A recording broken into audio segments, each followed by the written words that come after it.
Imagine walking into a grocery store where the brightest, happiest-looking drink on the shelf is quietly dosed with a mood-altering mineral. A drink so cheerful, so bubbly, so refreshingly innocent that parents handed it out to children the way we hand out juice boxes today.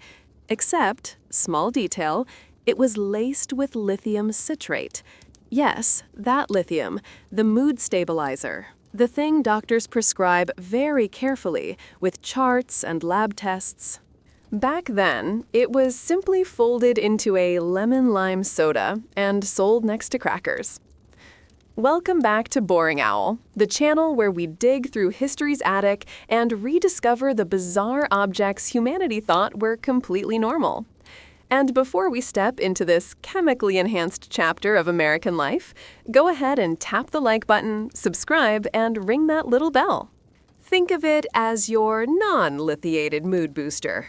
Side effects include mild amusement and the sudden urge to binge-watch the entire channel. Now, let's slip back in time. Picture America in the early 1900s. A nation buzzing with new inventions, questionable medical advice, and an absolutely reckless enthusiasm for chemistry. People trusted tonics, elixirs, syrups, powders, and anything with a label that promised vigor, vitality, or vague uplift. It was an era where the line between doctor and salesman was fuzzy at best. And the list of ingredients in your beverage might include things you'd normally find in a laboratory drawer, if labels bothered listing ingredients at all. Enter lithium, marketed as a kind of emotional vitamin. Early scientists believed it could dissolve uric acid, cure gout, brighten moods, and restore balance to the nerves. Newspapers and medical pamphlets praised it as a miracle compound for overworked Americans and restless children, which naturally led someone, somewhere, to say, hey, what if we put this in a soda? And so, in 1929, the world met a sparkling new creation, bib-label lithiated lemon-lime soda, a name so long it needed its own zip code. Eventually, someone with mercy shortened it to 7-Up, but the lithium stayed right where it was, smiling quietly from inside the bottle. For nearly 2 decades, Americans gulped it down without a second thought. Kids drank it after school, parents served it at dinner, diners poured it over crushed ice, and the nation collectively agreed that this was perfectly fine. After all, it tasted good, it felt refreshing, and no one seemed particularly worried that the bubbles came with a sprinkle of psychiatric medication. But history has a way of hiding its strangest moments behind nostalgia and old advertisements. Today, most people have no idea that one of the country's most iconic sodas began as a mood-altering tonic. The story has been quietly folded away, overshadowed by decades of rebranding and layered under generations of "don't worry about it." So let's peel that label back. Let's step into the factories, pharmacies, soda fountains, and dinner tables of the era. Because to understand how a mood stabilizer became a children's treat, we have to revisit a world where people trusted chemistry with the enthusiasm of a kid shaking a soda bottle. Welcome to the tale of the happiest drink in America, and the surprising mineral that made it so. If you really want to understand how America ended up handing mood-stabilizing soda to children like it was liquid sunshine, you have to start at the beginning, long before the first fizzy bottle of 7-Up ever rolled across a pharmacy counter. You have to step into a country that was absolutely obsessed with the idea that every problem had a chemical solution. We're talking about an era where anything that came in a bottle, smelled vaguely botanical, and promised to restore vigor could be sold to absolutely anyone with a pulse. and people bought it with the kind of blind enthusiasm you normally see in gold rushes or Black Friday doorbusters. The early 20th century was a playground of cure-all tonics. America was industrializing so fast that people barely had time to breathe between factory whistles and train schedules. Life was noisy, hectic, and occasionally unhinged. Families moved to crowded cities. Jobs were stressful. Food was experimental at best. And modern medicine, still in its awkward teenage phase, was trying to figure out why people kept fainting, coughing, itching, and worrying. Into that chaos stepped the miracle vendors, brilliant, persuasive, unregulated, and armed with concoctions that promised everything from pure joy to a calmer household. So imagine the scene. You walk down a bustling street in 1910. Men in suits, women in long skirts, and children chasing each other between horses and trolleys. On every corner, there's a shop window showing rows of glass bottles filled with liquids of questionable origin. Some look like melted amber. Some are electric green. Some have labels covered in medical terms that sound official but translate roughly to, "We have no idea what this does, but trust us." America was a nation ready, desperate even, for anything that could make the grind feel a little softer. And that's where lithium first stepped into the spotlight. Lithium had been discovered way earlier, of course, but humans didn't immediately know what it was good for. At first, it was just another mineral with a cool name. But then, in the 1800s, a few doctors became convinced that lithium could dissolve uric acid crystals, the things responsible for gout. And because medicine at the time had a habit of jumping to enthusiastic conclusions, lithium quickly became a supposed cure for gout, kidney stones, rheumatism, and, why not, general irritability. Soon, lithium salts started showing up in medicinal powders, tablets, and elixirs. And let's be honest, once something gets labeled mood improving, that's it. Society will find a way to sprinkle it on breakfast cereal if you let them.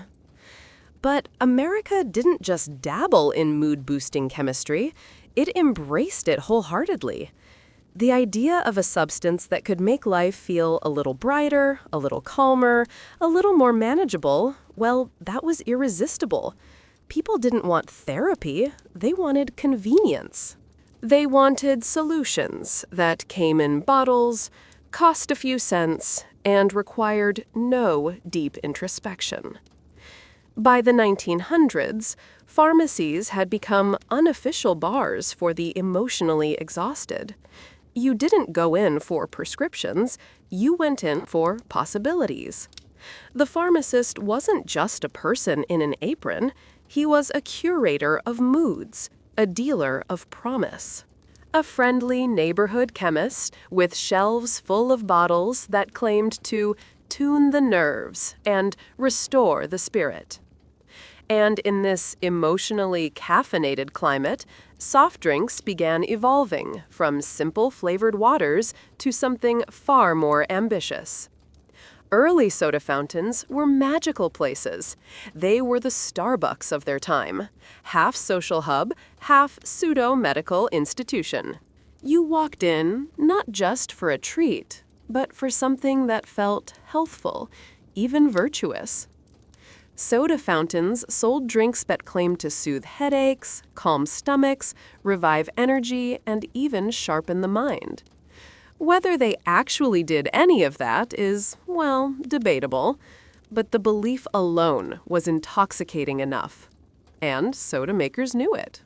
Companies began experimenting, not just with flavors, but with ingredients intended to give their drinks a little extra kick. Caffeine, herbal blends, extracts of plants no one could confidently identify. Even low doses of narcotics showed up in early formulations of certain beverages, because regulations at the time were basically a polite suggestion. But here's where things really start to get interesting. As companies competed to create the next big, invigorating elixir, they started paying attention to what doctors and pharmacists were talking about. And doctors, at the time, were very excited about lithium. Excited enough that products containing it were popping up everywhere, from kidney powders to calming tablets to nerve tonics sold in fancy glass bottles. Lithium wasn't seen as a controlled substance. It wasn't dangerous. It wasn't controversial. It was simply trendy. The wellness ingredient of its day. So trendy, in fact, that a soft drink maker named Charles Lippard Grigg decided that if America wanted uplifting beverages, he was going to give them the most uplifting beverage imaginable, a lemon-lime soda boosted with a mineral that promised better moods and balanced nerves. But before he would make that fateful decision, the stage needed to be set. The culture had to be just right, and it was. People were tired. They were stressed. They were overwhelmed by modern life and underwhelmed by the medical advice available to them. They wanted a shortcut to feeling better, and they wanted it to taste good. Lithium was marketed as a calming substance at a time when the average American household had children running around like unsupervised fireworks. Families were juggling work, money, health, and the unpredictable chaos of early urban life. So when a soda came along that promised not just refreshment, but a subtle emotional lift, it wasn't seen as weird. It was seen as brilliant. And to be fair, no one was imagining lithium as some powerful psychiatric drug. The modern understanding of mood stabilizers didn't exist yet. Lithium wasn't associated with mental health treatment or long-term medical management. It was simply an ingredient that doctors said was good for the nerves. And people trusted doctors with a level of faith that can only be described as optimistically reckless. In a world without Google, your local pharmacist was Google. Your neighbor's glowing testimonial was basically a Yelp review. If someone said they felt better after drinking a lithiated beverage, that was considered solid evidence. So by the time Grigg showed up with his idea for a bubbly lemon-lime drink containing lithium citrate, America was already primed for it. Culturally, scientifically, emotionally, it all lined up. The nation was ready, even eager, to sip its way to serenity. And so the groundwork was laid. The country had the thirst. The chemists had the ingredient. The marketers had the story. All that was missing was the inventor bold enough to blend medicine with refreshment and pour it into a glass. Little did America know that the next great soda craze, the drink destined to become a household staple, would begin not with sweetness, but with a psychiatric twist. Everything was in place. The only thing left was for someone to take the leap and create a soda that did more than just taste good. A soda that promised to brighten the day from the inside out. A soda that would come to be known, eventually, as 7-Up. To understand how lithium sashayed its way from laboratory benches into the nation's soda fountains, you have to picture the mindset of early American science, an earnest, ambitious, slightly overconfident teenager who just discovered it could mix things together and call it progress. Scientists in the late 19th and early 20th centuries were brimming with excitement. Every month brought a new discovery, a new theory, a new chemical supposedly capable of unlocking the mysteries of the human body. And in this atmosphere of enthusiastic experimentation, lithium became a kind of scientific celebrity. Lithium's rise to fame didn't start with mood disorders or mental health treatments. No, it began with something far less cinematic: gout. Early medical researchers believed lithium salts could dissolve uric acid, the compound responsible for those painful little crystals that made people hobble like characters in a Victorian farce. And because the science of the time had a habit of taking one interesting finding and throwing it into absolutely everything, lithium quickly gained a reputation as a miracle mineral. Soon, articles were popping up in journals describing lithium as a balancer of the nerves. Doctors spoke about it with the calm confidence of people who had not yet been introduced to the concept of long-term side effects. Newspapers ran headlines that made it sound like lithium was the missing ingredient in the recipe for a calmer, healthier world. And the average American, juggling stress from work, family, and the emerging chaos of modern life, welcomed the idea with open arms. If you had walked into a pharmacy in 1915, you might have seen lithium tablets right beside headache powders and stomach tonics, not behind a counter, not in a locked cabinet, just sitting there, quietly promising to fix whatever was bothering you. Feel tired? Try lithium. Feeling irritable? Lithium. Think you might be overworked? Lithium again. Early 20th century America didn't need scientific consensus. It needed something that felt like hope. And here's where things get especially interesting. People genuinely believed lithium was a natural gift, a kind of earth-born antidote to the stress of modern living. After all, it came from minerals, from springs, from nature. And if nature made it, how dangerous could it be? This explains why early Lithia waters became a sensation. Dozens of mineral springs around the country claimed their waters contained beneficial traces of lithium. Some did, many didn't, but accuracy wasn't exactly the selling point. Bottling companies slapped the word Lithia on their labels, and consumers responded with the same enthusiasm people today reserve for organic, clean, or natural. If a product hinted at balance, harmony, or improved temperament, Americans were all in. People believed that if something came straight from the earth, it must be healthier than whatever doctors were mixing in their musty offices. And so, Lithia water became one of the earliest wellness trends. People drank it as casually as we drink sports drinks or vitamin-infused waters today. They served it to guests. Restaurants charged extra for it. One brand advertised itself as the drink that aligns body and spirit, a promise so vague and mystical that it probably belongs on a modern lifestyle blog. Lithium wasn't seen as a serious medical treatment. It was seen as an upgrade, a little boost for the nerves, a small sprinkle of calm in a glass bottle, something you could drink during lunch without raising an eyebrow. Then came the next scientific step. The idea that if lithium could ease irritability and bring balance, why shouldn't it be combined with other ingredients to make an all-in-one tonic? Patent medicines exploded with this idea. Companies created powders and tablets and syrups and tinctures that blended lithium with herbs, fruit extracts, mild stimulants, and whatever else felt fashionable.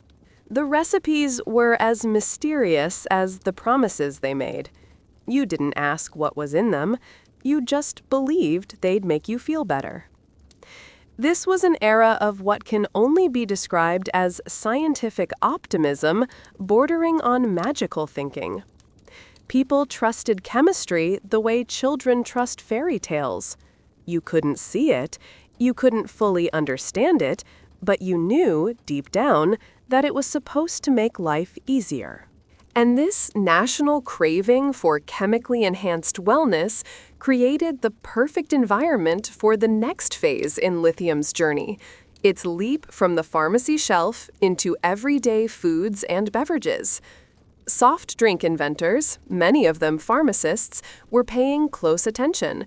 They weren't trying to make junk food, they were trying to make functional drinks. Beverages that promised refreshment and improvement.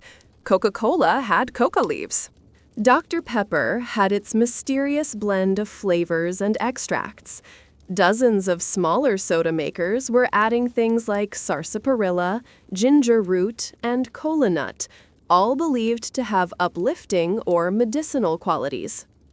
Lithium fit into this world like a puzzle piece. If a compound was associated with energy, vitality, or emotional calm, someone was going to try it in a drink. The logic was simple. If people liked lithium tablets, and people liked lemon-lime soda, imagine how much they'd love a lemon-lime soda that came with a little emotional sparkle. But long before it ended up in 7-Up, lithium developed a cultural identity. It became the symbol of a certain type of early American thinking, an eagerness to adopt science without fully understanding it, paired with an equally strong belief that nature intended for people to feel good. The scientific literature of the time was a patchwork of early studies, enthusiastic claims, and a few cautious notes that most people politely ignored. A handful of doctors questioned whether lithium should be treated with more care, but their voices were drowned out by advertisements, testimonial letters, and a national mood hungry for simplicity. Because at the heart of this lithium craze wasn't just science, it was emotion. People were overwhelmed. Life had become complicated. The Industrial Revolution had cranked the country into high gear, and society was sprinting to keep up. Mental health wasn't widely discussed. Stress wasn't something you treated, it was something you endured. And if a mineral promised to make the day feel a bit easier, people embraced it. Lithium found its place not because it was revolutionary, but because America was exhausted.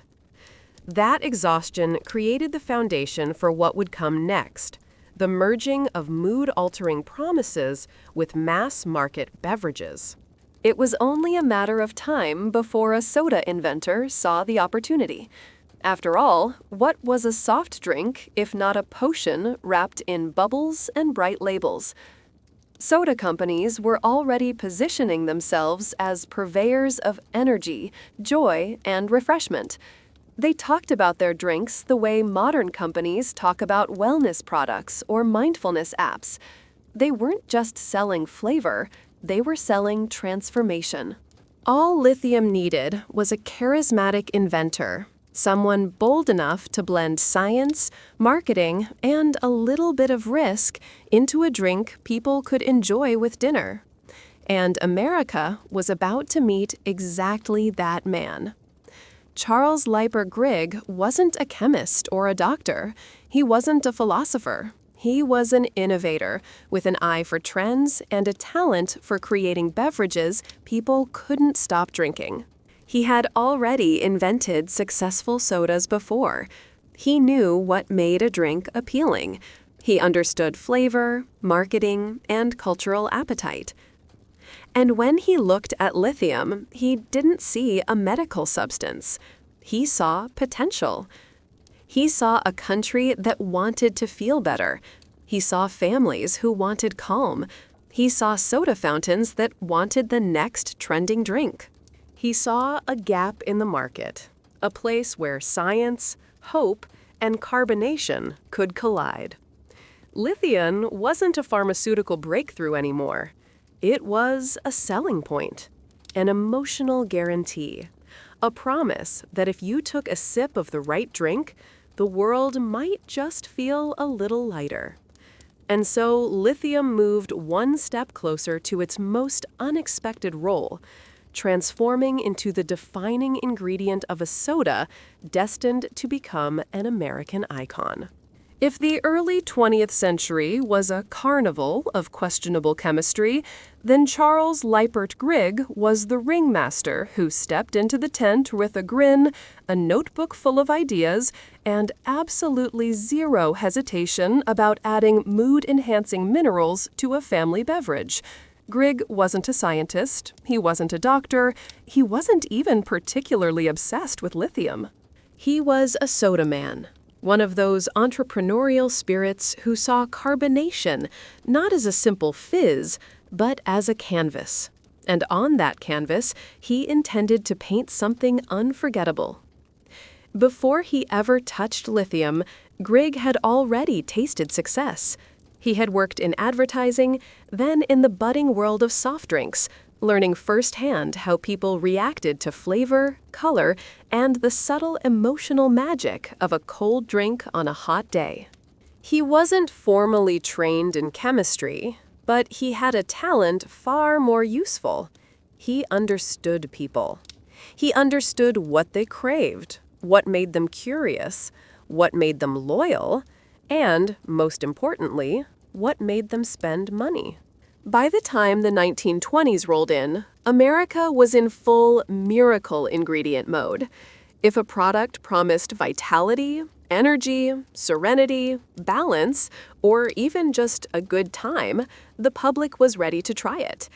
The era rewarded bold ideas, especially ones that mixed a little science with a little showmanship. And Grigg, always watching trends, started noticing just how fascinated people were with all things medicinal. Soda fountains were booming. Pharmacies were booming. Wellness tonics were booming. Everything America consumed seemed to come with a vague implication that it was good for you. If it tasted refreshing and came in a glass bottle, it practically had moral superiority built in. And Grigg, having spent years in the beverage world, recognized an opportunity hiding in plain sight. America didn't just want a drink, it wanted a feeling. So he began tinkering. He had already created a couple of sodas, one orange-flavored, one ginger-based, and both had sold reasonably well. But he wanted something more ambitious. Something that could hold its own among the energizing, revitalizing, nerve-soothing beverages that filled pharmacy shelves. He wanted a drink that would taste good, sell well, and whisper to consumers that life might just feel a smidge brighter after a sip. The idea for a lemon-lime soda came early. Those flavors were refreshing, easy on the stomach, and popular among soda fountain regulars. Lemon-lime drinks were often marketed as digestive aids or restorers of pep, which made them perfect candidates for a drink that wanted to walk the delicate line between refreshment and remedy. But Grigg didn't want to stop at flavor. He wanted something that stood out, something that felt special. Lithium, at that moment, was everywhere. In medical journals, in mineral waters, in tonics, in tablets. It had quietly become the go-to ingredient for nerves, balance, and emotional harmony. And as Grigg watched the public buy up Lithia waters like they were liquid enlightenment, an idea began forming, one that was equal parts bold, clever, and completely unregulated. What if a lemon-lime soda could be more than a lemon-lime soda? What if it could also offer a whisper of calm? What if it came with an ingredient people already trusted, already believed in, already associated with feeling better? Lithium citrate seemed like the perfect choice. It dissolved well, it was mild enough in the small quantities used, it had a scientific aura without frightening people, and it fit perfectly into the emerging trend of drinks that soothed the nerves. If anything, Grigg likely saw it as a harmless upgrade, like adding vitamins to cereal or an extra scoop of ice cream to a sundae. Except, of course, this scoop came from the periodic table. And so, sometime in the whirlwind of late 1920s innovation, Grigg blended lemon, lime, sugar, carbonation, and a subtle dose of lithium citrate. The result was bright, fizzy, refreshing, and, according to him, uplifting. In a different era, such a phrase would have been a wink. In 1929, it was a legitimate product description. Now, Grigg just needed a name.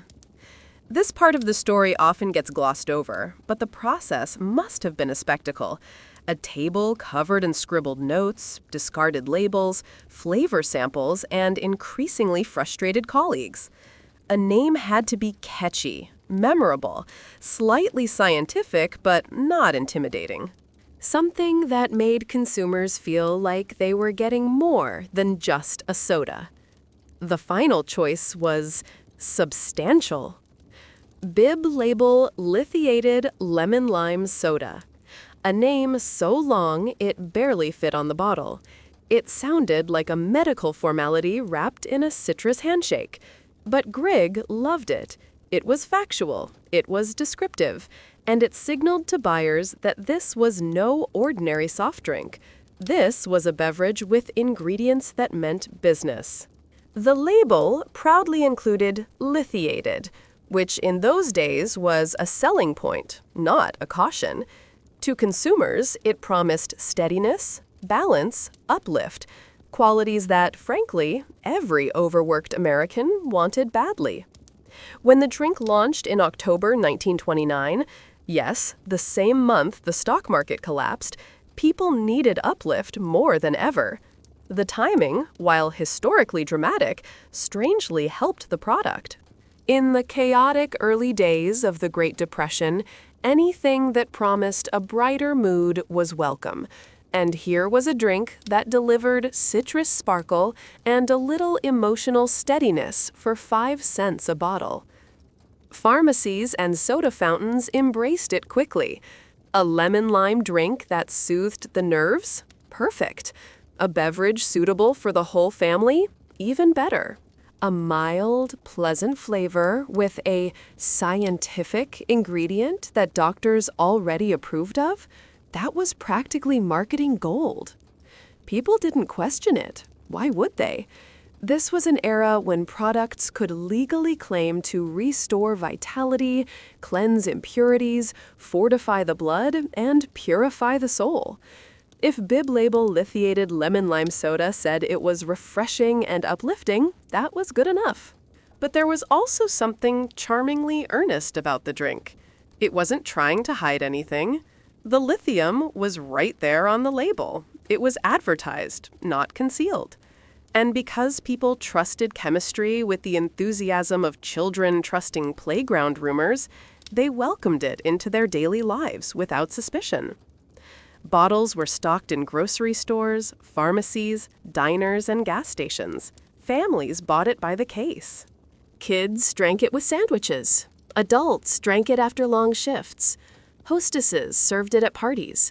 And every bottle carried the same subtle promise: a smoother day, a more balanced mood, a calmer household. But as the drink grew more popular, something started to become obvious.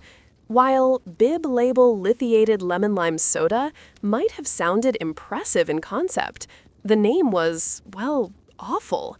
It was too long to say, too long to print, too long to remember. Customers were shortening it, mispronouncing it, or ignoring half of it altogether. So Grigg, practical as ever, trimmed the name.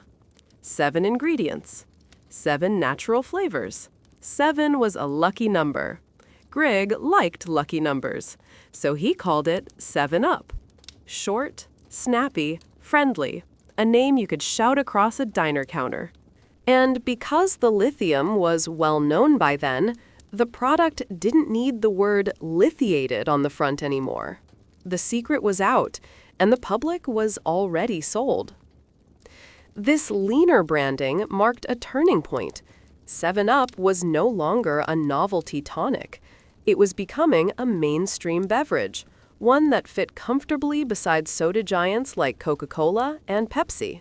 It had a recognizable flavor, a memorable name, and a fascinating ingredient that set it apart. But what truly sealed its popularity was the cultural mood. America needed comfort. It needed small joys, small distractions, small pleasures that softened the edges of daily life. A sweet, bubbly drink with a subtle lift in every bottle, that was irresistible. Families didn't think twice about giving it to children.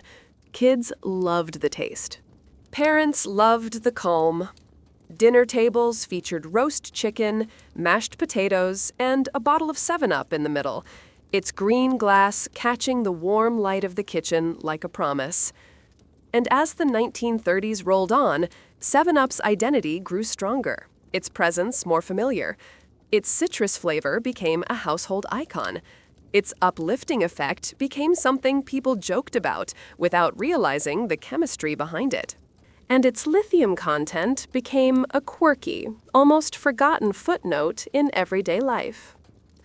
America was hooked, not in a dramatic way, but in the simple, comforting way families get attached to foods and drinks that feel like home. But beneath that domestic familiarity, a quiet question hovered unasked. How long could a mood-altering mineral hide in plain sight? For now, though, no one was wondering. No one saw a problem. The drink tasted good, sold well, and made people feel just a little bit lighter. By the time 7-Up, or bib-label lithiated lemon-lime soda, as some stubborn pharmacists still called it, rolled onto shelves in the late 1920s, America was ready to drink its nerves into submission. Soda fountains were humming, lunch counters were bustling, and households stocked glass bottles with the sort of casual enthusiasm we now reserve for smartphones and instant coffee. Grigg had managed the impossible. He had created a drink that was both a treat and a tonic, a soda that whispered promises of cheer without requiring a single self-help book or lifestyle adjustment. It was the perfect gift to a nation desperate for calm, control, and a little fizzy magic. Pharmacies were the first places to embrace the new drink. These weren't just places to fill prescriptions, they were social hubs, gathering spots where local moos mingled with advice on everything from hangnails to headaches. Soda fountains inside the pharmacies were like miniature theaters of optimism, gleaming counters, shiny brass fixtures, and soda jerks who knew your order by memory. And now, behind the glass, sat a bright, sparkling bottle of 7-Up, promising refreshment and the faint hint of mood-altering minerals. People didn't have to question it. They didn't have to calculate dosages. It was sugar, bubbles, and a little invisible calm in every sip. Children were the most enthusiastic consumers, of course. They didn't care about minerals or chemistry. They cared about bubbles. They cared about sweetness. They cared about the thrill of pouring golden fizz into a glass and watching it dance. Parents, in turn, were delighted that the drink came with a veneer of healthfulness. If it had lithium in it, an ingredient doctors were cautiously praising, then it must be okay. After all, it wasn't alcohol. It wasn't even caffeine. It was practically medicine. And if medicine was good for you, why wouldn't a little treat be even better? Diners, meanwhile, embraced 7-Up as the perfect companion to a menu full of heavy, greasy comfort foods. Picture the scene. A family sits down for meatloaf and mashed potatoes. A waitress sets a bottle of green glass 7-Up in the center of the table, and suddenly the meal has a sparkle to it.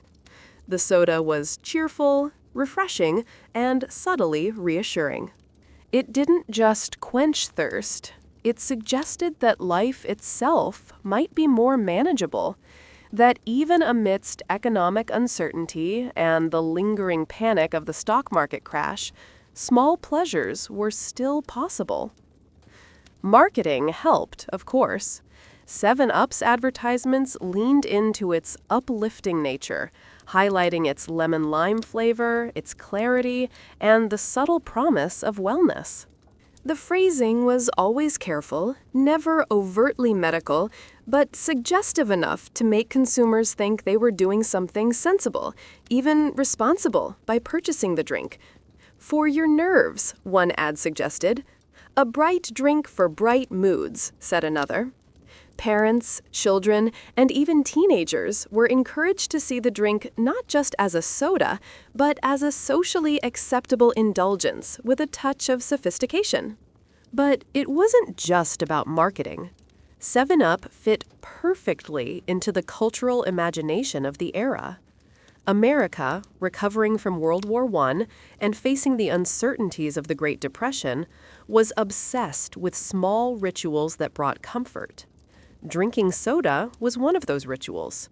It was sweet, harmless, and affordable. A bottle of 7-Up in the afternoon felt like a private celebration of order in a chaotic world. It was a domestic magic trick. Ordinary water, sugar, carbonation, and citrus suddenly became a moment of delight, and maybe, just maybe, a little emotional balance. Soda fountains, pharmacies, and diners were the obvious venues, but families quickly incorporated 7-Up into home life. It became the soda of choice for birthday parties, after-school treats, and weekend picnics. Mothers poured it over ice in tall glasses, fathers clinked bottles with friends, and children guzzled it as if it were a potion granting minor superpowers. And because lithium was subtle in its effect, the adults probably didn't notice much difference. Children, lively and restless, were only marginally calmer, but parents interpreted this minor improvement as evidence of the drink's effectiveness. It was a placebo, but a socially approved one. Interestingly, 7-Up also found a niche as a culinary companion. Lemon-lime soda became an ingredient in homemade punches, cake recipes, and even gelatin desserts. Women who wanted to seem modern and knowledgeable in the kitchen discovered that soda could elevate simple recipes into something slightly glamorous. A punch with ice, fruit slices, and 7-Up wasn't just a refreshment. It was a demonstration of good taste, hospitality, and a connection to the bright, cheerful America the ads promised. And every sip carried the invisible whisper of lithium, a subtle wink that the house was running smoothly, the children were calmer, and life was, for at least a few minutes, manageable. But not everyone drank it casually. Some experimental adults, curious about the lithium content, would occasionally remark on its effects. Letters appeared in newspapers and small journals describing feelings of slight calm, better sleep, or a reduction in general nervous tension. The doses were low, of course, but it gave the impression that 7-Up wasn't just another soda. It was something unique, a minor health tonic hidden in green glass. This perception reinforced the brand's identity. The drink wasn't merely refreshment, it was reassurance. The combination of taste, culture, and perceived benefit cemented 7-Up's place in daily life. Children grew up associating it with comfort, parties, and minor domestic miracles. Adults came to view it as a harmless way to regulate moods, almost like a soft nudge toward calm in a hectic world. It fit perfectly into households, schools, and social routines. By the mid-1930s, the drink had become ubiquitous, found not only in pharmacies, but in corner stores, diners, and eventually larger chain outlets. Its green glass bottle became an emblem of casual domestic sophistication, a subtle statement that the drinker cared about both taste and well-being. Yet, beneath its cheerful surface, a quiet tension existed. America loved its soda fountains and its new beverages, but the lithium content was not universally understood. Most consumers didn't know, didn't ask, and didn't need to know. It was enough that doctors approved, advertisements promised cheer, and every bottle fizzed with bright, happy bubbles. And this combination, faith in science, trust in marketing, and love for fizzy sweetness, would carry the drink through its first 2 decades of astonishing popularity. In retrospect, it's easy to see the irony. Children drank lithium-laced soda without a second thought. Parents poured it freely. Soda fountains sold it as part of everyday life. Meanwhile, modern audiences might gasp at the casual presence of a mood-altering mineral in a soft drink for children. But back then, it was ordinary. It was sensible. It was just another sparkling solution for an anxious, overstimulated, modernizing America. By the late 1930s, 7-Up had achieved what few beverages do. It had become culturally invisible. It was everywhere and nowhere, a silent companion to everyday life. Its lithium content was barely questioned, its benefits subtly felt, and its presence completely normalized. Parents believed in it, children adored it, and society collectively nodded along. It wasn't just a drink, it was part of the domestic rhythm, woven seamlessly into kitchens, soda fountains, and afternoon rituals. Life, chaotic as it was, seemed slightly more manageable with a green glass bottle at hand.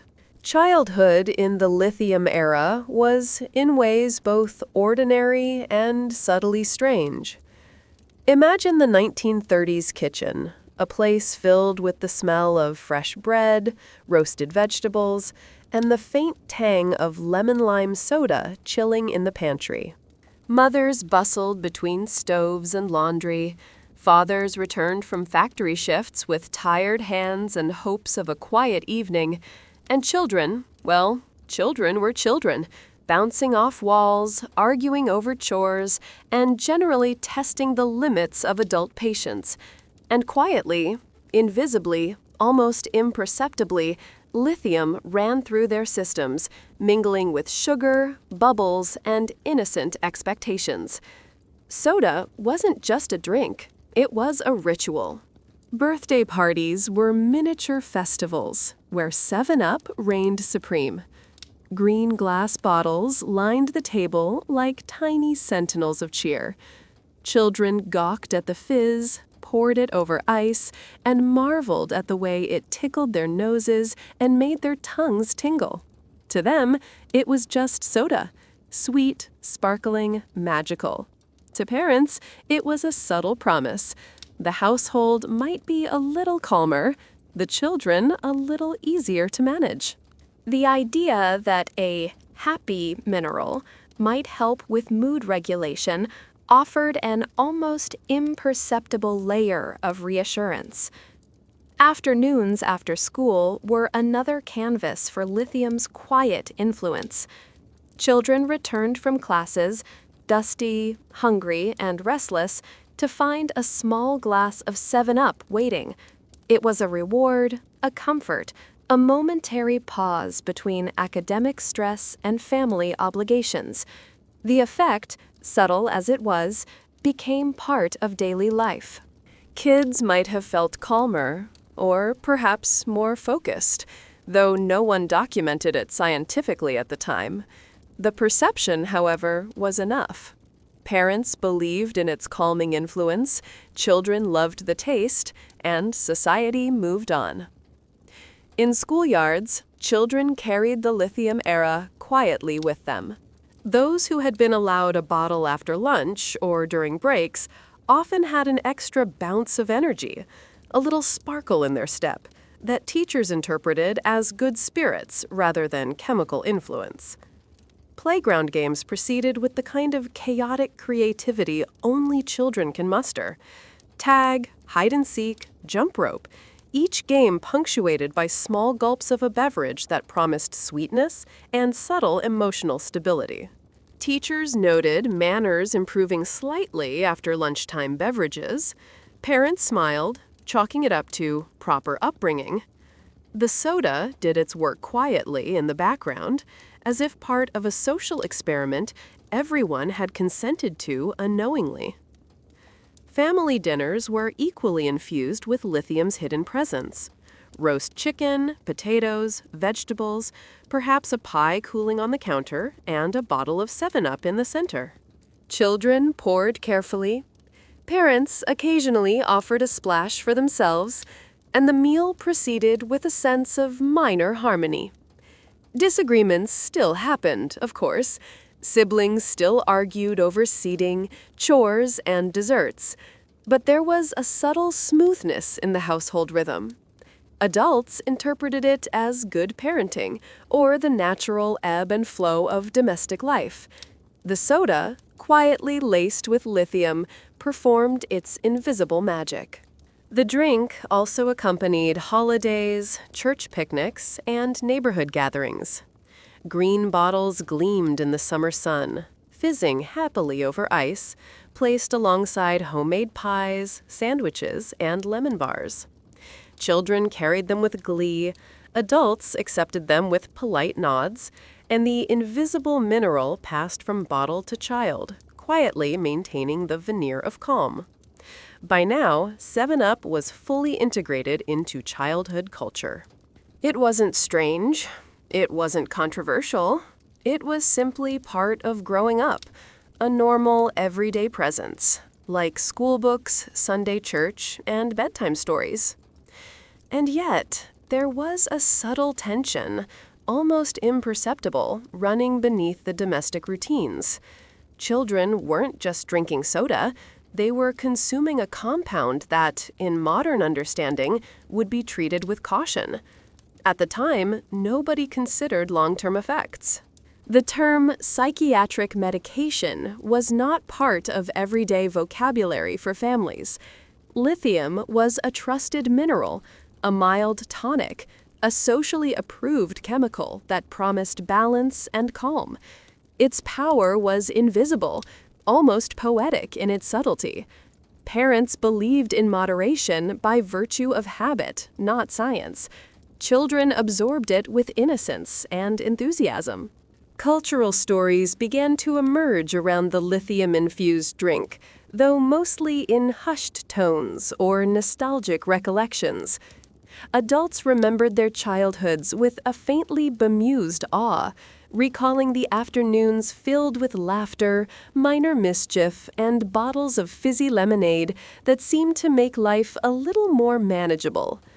A neighbor's child who had been notoriously restless might have been slightly calmer after a post-lunch drink. The phenomenon was anecdotal, socially interpreted, and widely accepted. No one questioned the ethics or legality. It simply was. And yet, there was also a playful edge to these memories. Children, oblivious to chemical influence, transformed 7-Up into part of their imaginative worlds. A bottle of soda became a treasure, a potion, a magical liquid capable of transforming ordinary afternoons into adventures. They staged mock tea parties with dolls, performed elaborate scientific experiments in the backyard, and concocted stories where the lemon-lime beverage was a liquid talisman, giving them courage, energy, or mild invincibility. In a way, the chemistry of lithium was mirrored by the chemistry of imagination, both invisible, both transformative, both quietly shaping experiences without overt acknowledgement. Parents, meanwhile, noted the practical benefits. The household seemed more manageable, children's moods were slightly smoother, homework was less of a battlefield, arguments over chores dissipated a little more quickly. The improvements were subtle, no magical transformation, no dramatic behavioral shifts, but subtlety was enough. In a time without modern behavioral science, anecdotal observation was the standard of evidence. If something worked a little, quietly, and consistently, it was considered effective. By the 1940s, this ritualized presence of lithium-laced soda had become a normalized thread in the fabric of childhood. Every household that stocked 7-Up participated in an unspoken agreement. It was sweet, it was safe, it was mildly effective, and it was part of growing up. Adults trusted it, children enjoyed it. Society collectively ignored the chemical in favor of the routine, the taste, and the comfort it provided. It was, in essence, the perfect domestic ally, unassuming, unobtrusive, and subtly influential. And so, childhood in the Lithium era was shaped by invisible chemistry, cultural ritual, and the quiet intersection of science and domesticity. A generation grew up sipping a beverage that promised calm and cheer, forming memories intertwined with the fizz, the sweetness, and the faintly medicinal undertone. Birthdays, after-school afternoons, family dinners, and neighborhood gatherings all carried the echo of Lithium's hidden presence, creating a shared experience that was simultaneously ordinary, extraordinary, and historically bizarre. The era of children raised on lithium-infused soda left an indelible imprint, not on behavior in any dramatic sense, but on memory, cultural nostalgia, and the subtle shaping of American childhood. They would go on to tell stories about fizzy afternoons, birthday celebrations, and family routines where a green glass bottle always seemed to stand sentinel over domestic order. And for those adults, the faint effect of lithium became part of the fabric of growing up. A chemical companion, invisible yet influential, present in every sparkling sip of lemon-lime soda. By the mid-1940s, 7-Up had cemented itself as more than just a soda. It was a cultural fixture, a subtle influence on the rhythms of American life, and, unbeknownst to most, a lightly mood-altering companion to childhood. What makes this period fascinating is not just the drink itself, but the way it intersected with broader societal trends, the rise of post-war optimism, the increasing commercialization of leisure, and the normalization of chemically enhanced beverages. America was ready for something simple, comforting, and reassuring, and 7-Up delivered, quietly, bottle by bottle. Children were now the primary audience, even if adults didn't fully acknowledge it. Mothers stocked green glass bottles in the refrigerator, aware of the happiness that bubbles and sweetness brought, and quietly reassured by the mineral content that promised calm. Fathers, returning from factories or offices, poured their own glass, smiling at the fizz and the citrus clarity. The effect of lithium citrate was subtle, nearly imperceptible in moderation, but it was there, weaving its quiet magic into daily life. Families didn't discuss it, they didn't measure it, it simply existed, a background hum in the household soundtrack. Afternoons followed predictable patterns, school, chores, and a moment of pause with a cold bottle of soda. Children would settle into homework or games with slightly more focus, parents would experience a brief reprieve, and the ritual reinforced itself as normal, expected, and comforting. Soda fountains in neighborhoods reflected the same quiet integration. Boys and girls would sit at marble counters, sharing a bottle and trading small pieces of gossip, laughter bubbling over the carbonation. The lithium in the drink, subtle and unassuming, contributed to a slightly smoother atmosphere without ever demanding attention. Marketing of 7-Up during this era reinforced these domestic and social associations. Advertisements emphasized refreshment, cheerfulness, and vitality without ever drawing direct attention to the mineral content. Phrases like crisp and uplifting or a bright drink for bright days hinted at more than flavor. They implied emotional stability, calm, and domestic harmony. Parents trusted these subtle cues. They didn't need to know the scientific details. The promise was enough. And the culture of the time, still uncritical about chemical additives, accepted it with minimal skepticism. 7-Up also began to influence leisure and social activities more broadly. Birthday parties, school picnics, and neighborhood gatherings routinely featured green bottles at the center of tables. It became customary for children to toast with their fizzy drink, mimicking adult behaviors in a playful, ceremonial way. Mothers arranged fruit slices in punch bowls, poured soda over ice, and watched their children sip contentedly. Fathers, perhaps with a slight smirk, noted that quarrels and restlessness were marginally reduced. The ritual reinforced both the taste and the expectation of calm, a subtle dance between sweetness and mineralized reassurance. Culinary use expanded as well. Housewives began incorporating 7-Up into recipes, exploiting its carbonation and citrus flavor. Cakes rose with a lighter texture when soda was added. Gelatin desserts wobbled with cheerful buoyancy, and punches gained an effervescent charm. This extended the influence of lithium into the kitchen, integrating it into the very structure of family meals and celebrations. It became invisible, omnipresent, and normalized, its effects quiet but culturally acknowledged as part of wholesome domestic life. In schools, the drink appeared occasionally, sanctioned by parents or brought as part of lunchboxes. Children developed associations of refreshment with mild emotional stability, reinforcing subtle behavioral expectations. Teachers observed minor improvements in mood and focus, though the science of these observations was anecdotal at best. Still, the perception mattered. Soda became a tool of minor behavioral management, socially approved and widely used without discussion of its chemical properties. The post-war era brought an increased focus on optimism and stability. America wanted a life that felt predictable, joyful, and controllable. Families invested in domestic rituals that promised comfort, and 7-Up fit seamlessly into that ethos. It wasn't just a beverage. It was a symbol of order, a minor stabilizer in an otherwise unpredictable world.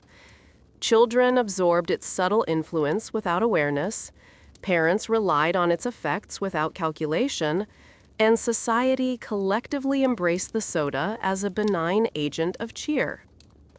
Interestingly, the normalization of lithium in everyday beverages reflected broader societal trends regarding trust in chemicals and science.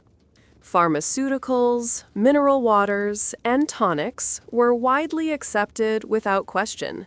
The notion that a mineral could improve mood was not controversial, it was mundane. Lithium in 7-Up was just another example of this cultural trust. It bridged the worlds of science, commerce, and domestic life, quietly shaping expectations and experiences. By this point, nostalgia and memory began to intertwine with reality. Adults who grew up drinking 7-Up would later recall afternoons of fizz and citrus with a mixture of fondness and bemusement. The lithium, once taken for granted, became part of a cultural memory, an invisible companion in the story of childhood. People remembered its effects vaguely: a smoother household, calmer children, a sense of cheer without obvious cause. These memories cemented 7-Up's place in American culture, even as the lithium content would eventually fade from the recipe. Culturally, the drink also began to influence social rituals. Sharing a bottle among friends became symbolic of community, trust, and playful domestic sophistication. Lemon-lime soda appeared in films, advertisements, and magazines as a marker of modernity and cheer. Its aesthetic, green glass, effervescent bubbles, citrus clarity, reinforced the promise of brightness and vitality.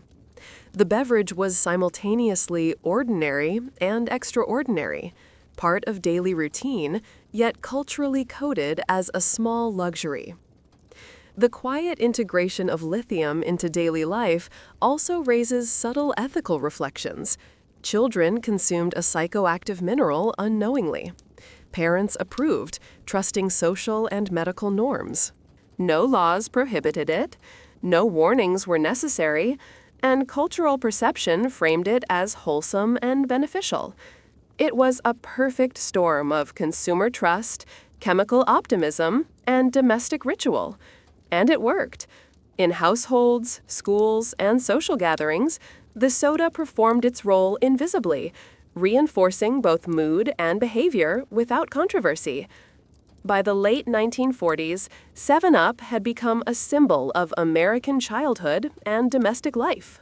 Its flavor, ritual, and subtle chemical influence were deeply embedded in cultural memory.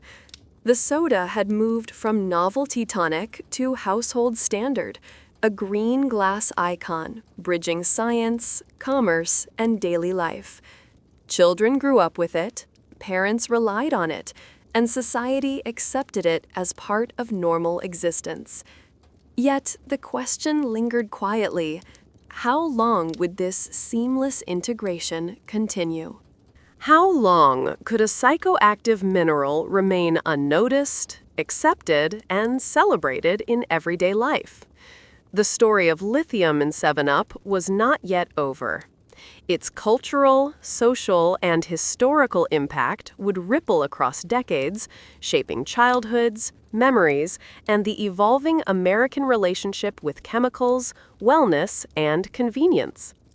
By the end of this chapter, one thing is clear: 7-Up was no ordinary soda. It was a quiet agent of culture, a subtle influencer of domestic life, and a symbol of an era when chemical optimism and consumer trust intertwined in surprisingly seamless ways. Children drank it, adults trusted it, and the nation carried on, unaware that a mineral intended for mood stabilization had become a defining flavor of childhood. By the early 1950s, 7-Up was fully woven into the American cultural fabric. It was no longer a curious tonic from a pharmacist's soda fountain. It was an emblem of domestic life, childhood, and small pleasures. Its green glass bottles glimmered in refrigerators across the nation, a quiet signal of refreshment, cheer, and, invisibly, the faint influence of lithium. What's remarkable about this era is the way the beverage blurred the lines between indulgence and subtle regulation, between entertainment and minor chemical intervention. People didn't question it. They drank it because it was delicious, familiar, and socially approved. And in doing so, they participated in one of the strangest experiments of American domestic history. Children were, of course, the main beneficiaries, or unwitting participants of this experiment. A generation of kids had grown up with 7-Up in their hands at birthday parties, after school, and during weekends. The soda became part of the sensory landscape of childhood. The tingle of carbonation on the tongue, the bright citrus scent, the satisfying clink of green glass bottles being opened. It was fun, festive, and completely normalized. Parents approved, partly because of habit, partly because of taste, and partly because the lithium content carried a veneer of scientific legitimacy. In an era that trusted chemistry without question, this was more than enough. Afternoons after school remained the perfect context for 7-Up's subtle influence. Children would arrive home, shoes dusty from playground games, hair mussed from spontaneous adventures, and grab a cold bottle from the refrigerator. The ritual was predictable: twist the cap, pour over ice, watch the fizz rise, take a sip, and feel a brief moment of pleasure. The lithium, present in small quantities, did its work quietly. Perhaps a slight smoothing of mood, a hint of calm, or simply the satisfaction of a beloved routine. Parents interpreted these effects as minor blessings of domestic life: a little less squabbling, a little more cooperation, and a household running slightly more smoothly.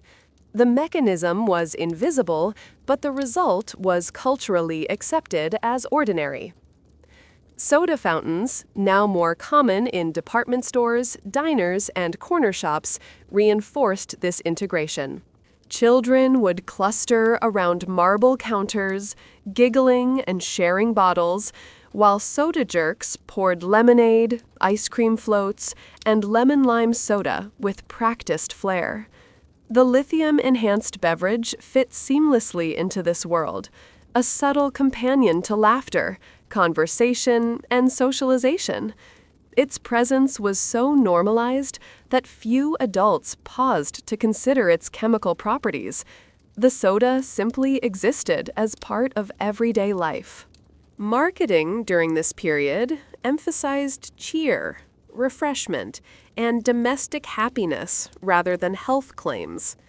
Ads featured smiling children, sunlit kitchens, and phrases like, "the perfect drink for bright days," or "refreshment you can trust." The lithium content was rarely mentioned explicitly, but the promise of calm, energy, and well-being was baked into the messaging. Parents consumed it alongside their children, sharing in the ritual and reinforcing the cultural perception of 7-Up as wholesome, safe, and slightly beneficial. The soda had achieved what few products could. It was both indulgent and socially sanctioned, a bridge between pleasure and reassurance. Households also adapted recipes to incorporate the soda. Housewives discovered that 7-Up could make cakes lighter, gelatin desserts wobbly and cheerful, and fruit punches sparkle with carbonation. The effect of lithium extended quietly into these culinary experiments, further normalizing its presence. Families didn't worry about chemical content. They were focused on flavor, presentation, and domestic harmony. Lithium's role remained invisible, embedded in taste, texture, and ritual rather than overt discussion. In schools, the influence of 7-Up was subtle but culturally pervasive. Children would occasionally bring the soda to lunches, and teachers noticed minor shifts in energy or cooperation, though scientific understanding was limited. These observations, however anecdotal, reinforced parental beliefs about the soda's benefits. Playground games, classroom dynamics, and social interactions all unfolded against the backdrop of a generation habituated to fizzy lemon-lime refreshment. Children internalized the beverage as a normal, even essential part of daily life, linking taste with pleasure, routine, and subtle emotional regulation. The era also marked the beginning of the cultural mythology around 7-Up. Stories circulated in newspapers, magazines, and oral tradition about the soda's uplifting effects, though the lithium content was often treated as a charming quirk rather than a chemical reality. Adults remembered their own childhood experiences with fondness, recounting afternoons of play, birthday parties, and family meals punctuated by green bottles. Children continued to enjoy the soda without understanding the invisible chemical component. This layering of memory, narrative, and subtle influence cemented 7-Up's role in American cultural imagination. Beyond domestic life, 7-Up's reach extended into social and community rituals. Summer picnics, church events, and neighborhood gatherings routinely featured the soda, reinforcing its position as a socially approved beverage. Green bottles glimmered in sunlight, fizzing over ice, and subtly promoting mild mood regulation. Children carried it as part of games, adults poured it into punches, and families integrated it into celebrations of daily life. The beverage became an emblem of cultural continuity, a shared experience across households, communities, and generations. The quiet integration of lithium into daily life during this period reflects broader societal trends. Americans were optimistic about science, trusted chemical interventions, and rarely questioned substances embedded in everyday consumption. Lithium in 7-Up was an invisible agent, blending seamlessly with sugar, carbonation, and citrus flavor. Its effects were subtle, culturally reinforced, and normalized to the point of invisibility. The soda exemplified the intersection of consumer trust, domestic ritual, and chemical optimism, quietly shaping behavior and expectations without dramatic intervention or controversy. By the mid-1950s, 7-Up had become an icon of childhood and domestic life. Its green glass bottles were everywhere: refrigerators, diners, school events, and family gatherings. Children grew up with it, parents relied on it, and society collectively accepted its presence. Its lithium content, though gradually being questioned by the emerging field of pharmacology, remained a largely invisible factor in daily life. What mattered to families was taste, ritual, and reassurance, the subtle harmony of domestic existence enhanced by bubbles and citrus clarity. Yet, the era was also the beginning of change. Science was advancing, public understanding of chemical additives was increasing, and regulatory scrutiny was slowly tightening. While most consumers continued to trust 7-Up implicitly, the landscape was shifting. The soda that had quietly accompanied childhoods for decades was about to enter a period of scrutiny, reformulation, and historical reevaluation. The story of lithium in soft drinks was entering a turning point where cultural memory, scientific understanding, and commercial interests would collide. And so, 7-Up remained a beloved staple of American life, a sweet, sparkling companion to meals, celebrations, and everyday routines. Its lithium content was subtle, its effects nearly imperceptible, and its cultural significance profound. Children drank it, parents trusted it, and the nation continued to accept it as part of domestic normalcy. But beneath the surface, the story of lithium, the invisible chemical quietly shaping moods and memories, was moving toward its final chapters in the narrative of American consumption. The late 1950s and early 1960s were a turning point in both American culture and the story of 7-Up. The country was booming after World War II. Suburbs sprawled, families embraced convenience, and optimism hung in the air like summer heat. It was the perfect environment for a beverage that had quietly been shaping childhoods for decades, a soda that promised refreshment, cheer, and subtle emotional balance without anyone fully realizing it. Lithium, the silent ingredient behind those green bottles, was still present, still largely unnoticed, still part of the everyday rhythm of family life. Children continued to grow up with 7-Up as a background constant. School lunches, birthday parties, and neighborhood gatherings all featured the green glass bottles. There was a sense of ritual to the experience. Twist the cap, watch the fizz rise, pour it into a glass, listen to the satisfying sparkle, and sip. The taste was sweet, tangy, and instantly recognizable. The bubbles tickled the nose, the citrus hit the tongue, and the faintly invisible lithium did its quiet work in the background. No child or parent ever measured it or worried about it. It was simply a part of growing up, a companion to childhood games and domestic routines. Soda fountains, still central to many communities, reinforced this cultural integration. Children sat on marble stools, their knees swinging under the counter, sharing bottles and laughing. Soda jerks mixed the drinks with precision, watching as the green glass fizzed over ice and lime wedges floated on top. It was an era that celebrated social interaction, play, and minor indulgences, and 7-Up fit seamlessly into the scene. Lithium's subtle mood-stabilizing effects were invisible, but the culture of trust around chemical additives meant that no one questioned their presence. The soda was cheerful, familiar, and socially approved. Advertising continued to shape perception. 7-Up's campaigns emphasized brightness, cheer, and domestic harmony. Children smiled, families laughed, kitchens gleamed in sunlight. Words like uplifting, refreshing, and perfect for bright days adorned magazine pages and billboards.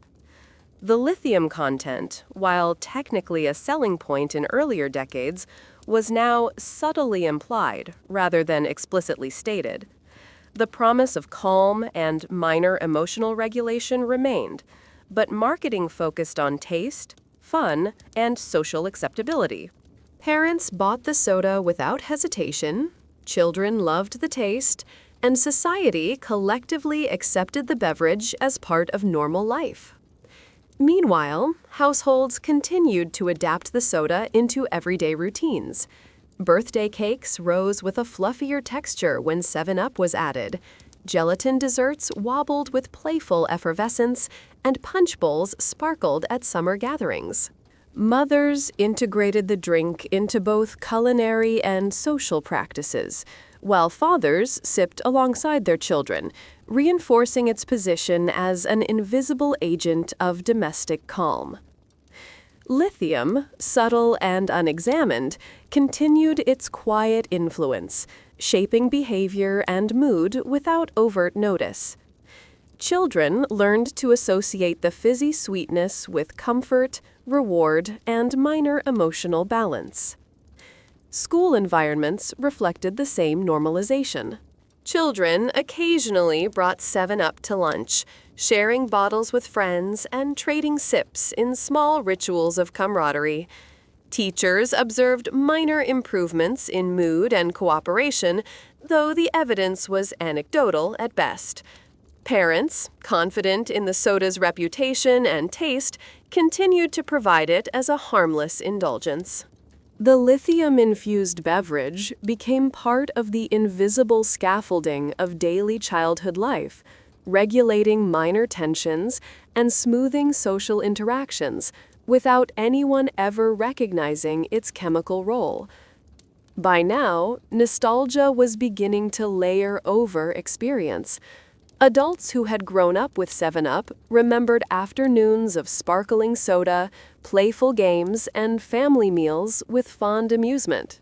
The lithium, once a familiar tonic, became part of collective memory rather than immediate awareness. It was invisible, yet influential, shaping domestic routines and social norms quietly, subtly, and effectively.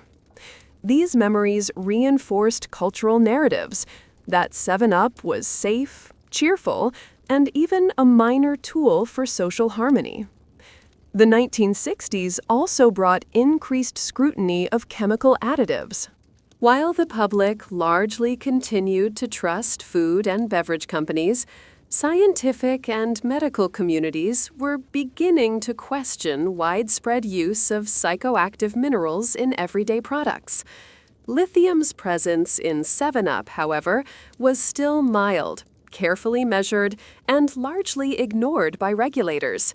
Families were unaware, children unaffected in any dramatic way, and cultural perception remained overwhelmingly positive. The soda's role as a familiar, comforting, and subtly mood-stabilizing beverage continued unabated. Social rituals expanded alongside suburban life. Family picnics, church potlucks, and neighborhood block parties prominently featured green bottles of 7-Up. Children carried them with pride, adults poured them with ease, and the ritual reinforced both taste and subtle emotional regulation. The soda became a marker of social belonging. Sharing it signaled participation in common practices, trust in chemical optimism, and adherence to domestic norms. Lithium, ever present, remained invisible, quietly shaping behavior without fanfare. At home, the beverage continued to integrate into minor life hacks. Mothers discovered that a splash of 7-Up could transform ordinary cakes into lighter, airier desserts. Punch bowls at summer gatherings gleamed with fizz and floating fruit, while family meals became slightly more harmonious as the invisible mineral worked its magic. Fathers observed calmer households, interpreted it as luck or good parenting, and perhaps indulged in the drink themselves. The cycle of trust, routine, and subtle chemical influence continued uninterrupted. Meanwhile, children's imaginative lives intertwined seamlessly with the soda. A bottle of 7-Up could be a treasure, a potion, or a magical elixir in backyard games. The carbonation and citrus flavor added sensory delight to play, while the lithium quietly enhanced minor mood regulation. Childhood became an arena where taste, imagination, and invisible chemistry coexisted, creating memories of ordinary days elevated by sparkling green bottles. Parents, oblivious to the full story, interpreted happiness as natural, reinforcing the beverage's role in domestic life. Advertising campaigns evolved alongside these cultural practices. Images of bright kitchens, laughing families, and children in mid-laugh emphasized joy, vitality, and cheer. Words like refreshing and uplifting hinted at more than flavor, suggesting minor emotional regulation without overtly mentioning lithium. Parents continued to buy the soda, children continued to enjoy it, and society accepted its role as a standard domestic companion. Lithium remained invisible, trusted, and culturally normalized.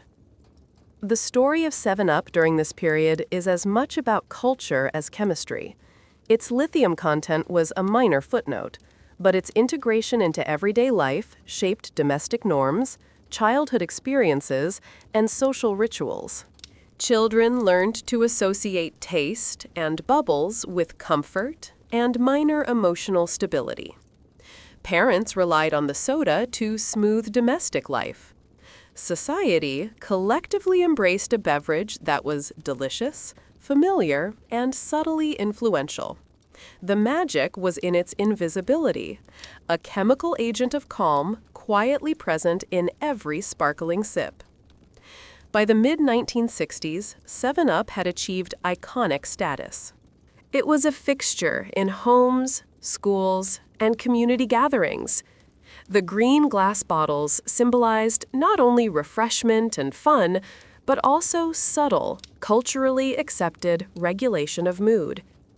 Children had grown up with it, adults trusted it, and society embraced it as part of normal life. Lithium's presence remained largely unexamined, its effect subtle, but its influence unmistakable. The beverage had quietly woven itself into the social and cultural fabric of America. Yet change was on the horizon.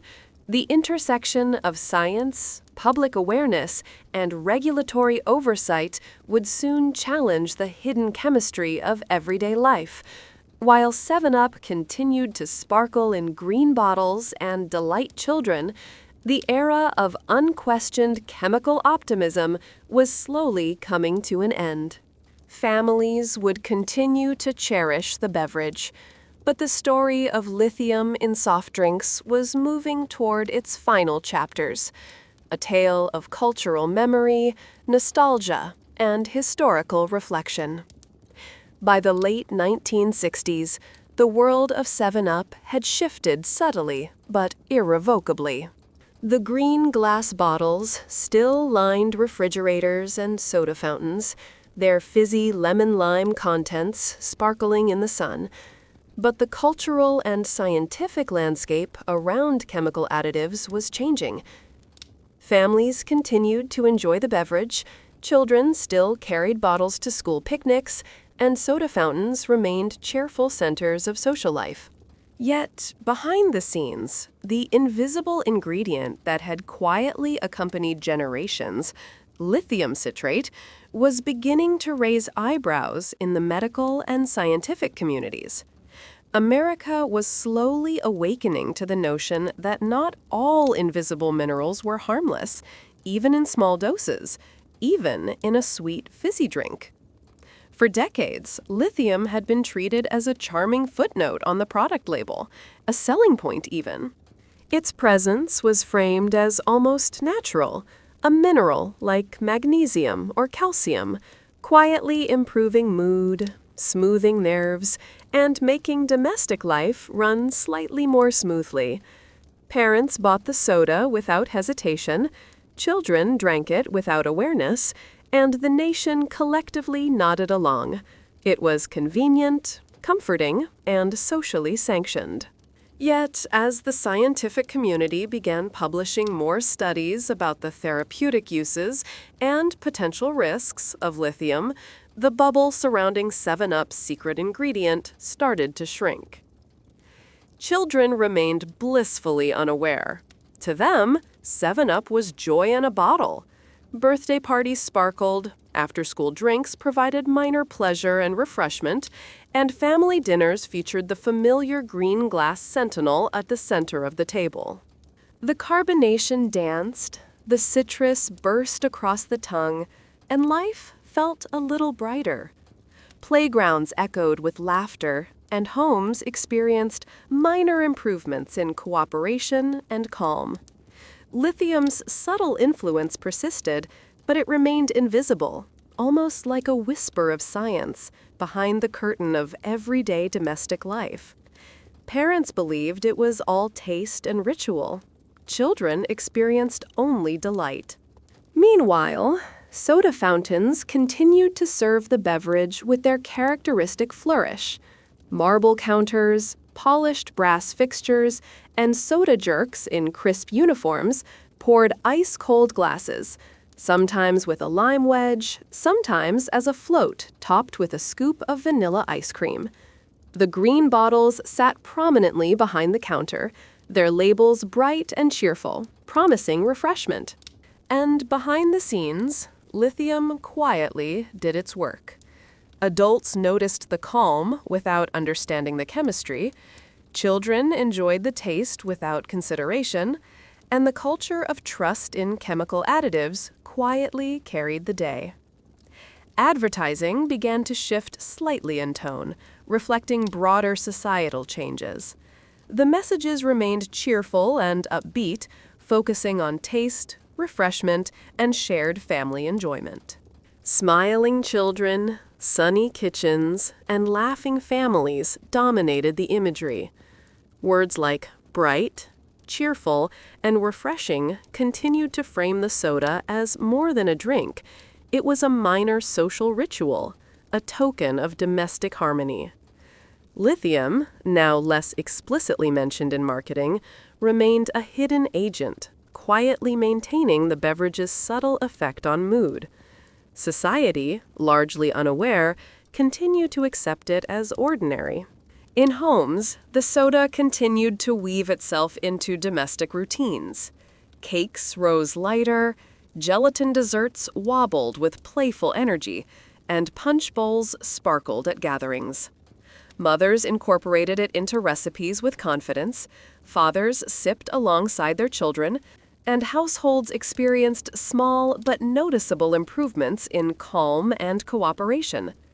Lithium, subtle and invisible, maintained its quiet presence.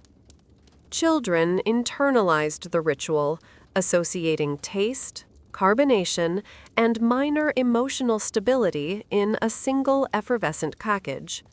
The beverage was ordinary, familiar, and culturally normalized, but it was also quietly powerful. Schools, too, reflected the soda's subtle influence. Children brought it in lunchboxes, shared bottles with friends, and occasionally experienced minor improvements in focus or social behavior. Teachers took note of calmer classrooms or slightly smoother recess periods, though scientific evidence was anecdotal at best. Parents, trusting both the beverage and societal norms, continued to provide it without question. Lithium remained an invisible companion in daily life, quietly shaping childhood experiences without overt recognition.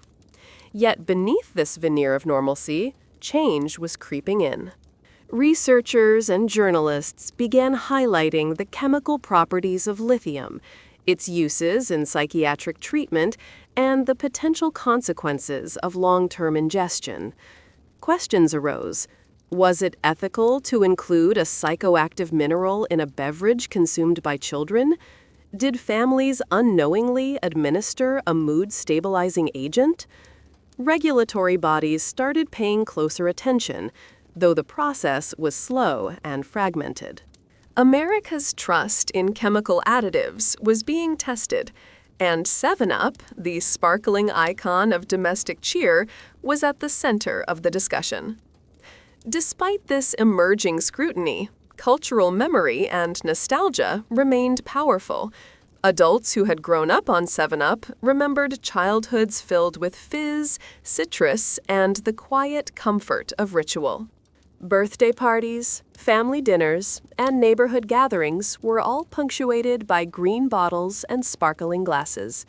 Lithium, though scientifically significant, remained invisible in memory. People recalled calm afternoons, playful games, and minor domestic harmony without consciously recognizing the chemical influence behind it. The beverage had become an inseparable part of childhood experience, social ritual, and domestic culture. By the late 1960s, 7-Up's presence extended beyond homes and soda fountains into popular culture. It appeared in magazines, television advertisements, and films, symbolizing modernity, cheerfulness, and domestic satisfaction. The green bottle became a cultural icon, a marker of ordinary life elevated by subtle sophistication. Children carried it in lunchboxes, adults poured it over ice, and the ritual of consumption reinforced social norms, domestic harmony, and minor emotional regulation. Lithium's role remained largely unnoticed by the public, a hidden layer beneath taste, bubbles, and cultural expectation. This period also highlighted the unique intersection of science, culture, and commerce. Families trusted chemical additives, children enjoyed the experience, and society accepted it as normal. Lithium in 7-Up exemplified this intersection, a psychoactive mineral quietly influencing daily life, integrated seamlessly into ritual, taste, and memory. Its presence was subtle, its effects nearly invisible, yet its influence was pervasive. Children's moods were slightly stabilized, households ran more smoothly, and social interactions were subtly shaped by an invisible ingredient that few questioned and fewer understood. As the 1970s approached, the era of unquestioned chemical optimism began to wane. Public awareness, regulatory scrutiny, and scientific investigation slowly increased. Yet, 7-Up's cultural power remained strong. Its flavor, ritual, and subtle influence continued to shape domestic life. Children grew up drinking it, families trusted it, and society celebrated it as a familiar and cherished part of everyday experience. Lithium, though scientifically significant, was largely invisible in both practice and memory, quietly threading through decades of childhood and domestic life. By the end of this chapter, one thing is clear. 7-Up was no ordinary soda. It was a cultural phenomenon, a subtle agent of domestic harmony, and a symbol of a society willing to trust chemical additives without question. Its green bottles, fizzy lemon-lime contents, and invisible lithium had shaped childhoods, memories, and domestic rituals for generations. And while the world around it was beginning to scrutinize chemical additives more closely, the legacy of lithium in 7-Up remained firmly embedded in American life, a quiet, sparkling thread running through the mid-20th century. By the early 1970s, America had changed dramatically. The post-war optimism had evolved into a mix of cultural experimentation, political upheaval, and social skepticism. Families no longer blindly trusted corporations, and scientific literacy was slowly becoming part of public consciousness. It was the perfect storm for reevaluating the habits and rituals of decades past, including the consumption of lithium-laced 7-Up. Children had grown up with the soda as a constant, a bright green bottle symbolizing refreshment, celebration, and subtle domestic harmony. Adults remembered the fizz, the citrus, and the small, almost imperceptible smoothing of moods. But now, the invisible ingredient that had quietly influenced daily life was coming under scrutiny. The soda itself remained largely unchanged in taste. Carbonated, lemon-lime, sparkling. It was still the same beverage that had delighted generations. Children continued to enjoy it at parties, after school, and during family gatherings. The ritual remained intact. Twist the cap, pour over ice, watch the bubbles dance, take a sip, and feel a moment of simple pleasure. Lithium, the hidden mineral that had been part of this ritual for decades, remained subtle in its effects. Children, parents, and society at large treated it as ordinary. Few realized that a psychoactive compound had quietly accompanied their childhoods, reinforcing calm, moderating mood, and shaping domestic life. Soda fountains, still charming centers of local social life, offered the same sparkling experience. Marble counters, polished brass, and soda jerks in crisp uniforms provided service with flair. Green glass bottles lined shelves and coolers, glinting in sunlight, their labels cheerful and inviting. Children gathered, poured soda over ice, and shared stories and laughter. The lithium in each bottle continued its quiet work, almost unnoticed, seamlessly integrating into the background of play, conversation, and minor domestic regulation. It was invisible but effective, a chemical companion to ordinary life. Marketing during this period began to reflect broader societal awareness. While the beverage was still advertised as bright, cheerful, and refreshing, campaigns were careful not to overstate the presence of lithium.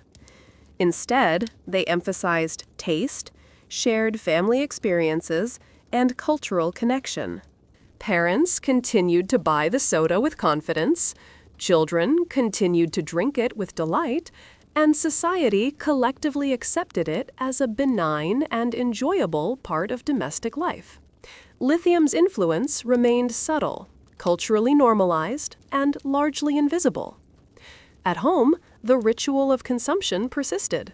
Birthday cakes rose lighter when 7-Up was incorporated.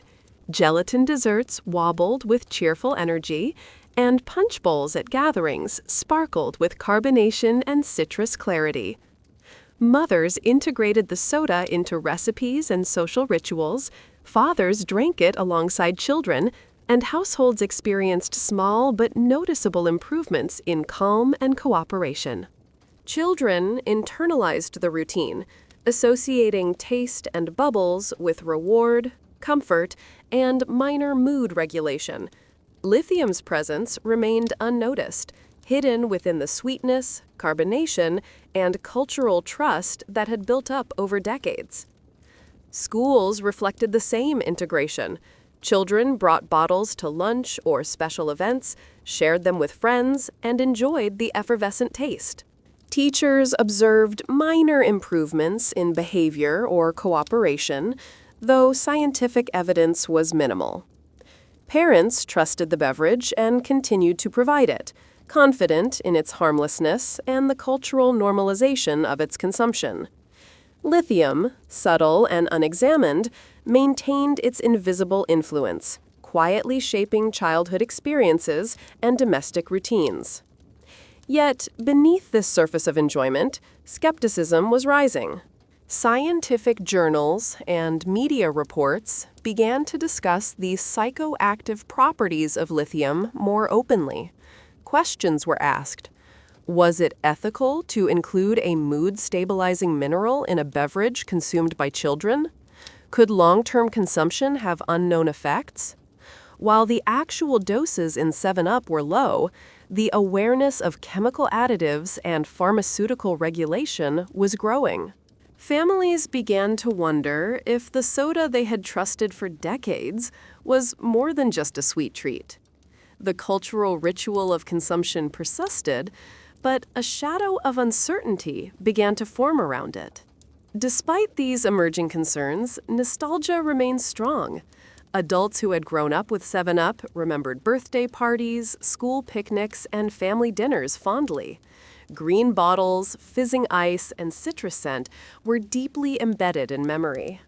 Lithium, invisible at the time, became part of the collective cultural imagination, a subtle, almost magical ingredient that had shaped behavior and memory without overt acknowledgement. The soda was both ordinary and extraordinary, a simple pleasure with an unseen chemical companion. Social rituals continued to reinforce this integration. Family gatherings, neighborhood block parties, and community events regularly featured the soda. Green bottles gleamed in sunlight, fizzed over ice, and quietly promoted minor emotional balance. Children carried it with pride, adults poured it with ease, and the shared ritual strengthened both taste and social cohesion. Lithium remained invisible, its effects subtle, but its presence was woven deeply into the fabric of domestic and community life. The era also highlighted the intersection of science, culture, and commerce. Lithium in 7-Up represented the trust Americans placed in chemical additives, the normalization of mild psychoactive compounds, and the seamless integration of science into everyday life. Children's moods were subtly moderated, households ran more smoothly, and social interactions were quietly influenced, all without controversy or conscious awareness. It was an invisible experiment, accepted as normal and culturally celebrated for decades. By the mid-1970s, however, regulatory changes and public awareness began to force the company to reconsider its formula. Scientific scrutiny and consumer advocacy had evolved enough that psychoactive additives in soft drinks were no longer automatically accepted.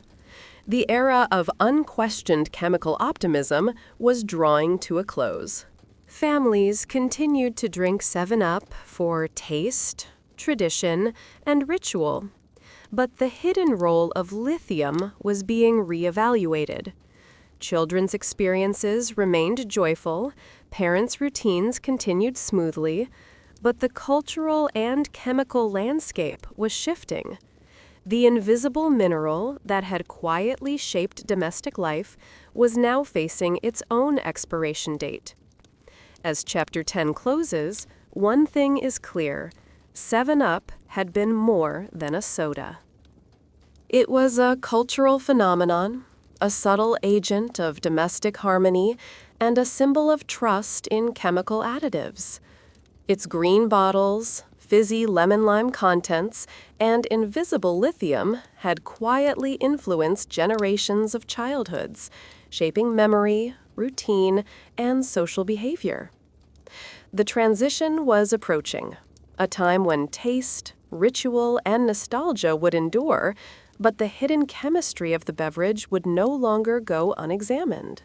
By the late 1970s, 7-Up's identity was at a crossroads.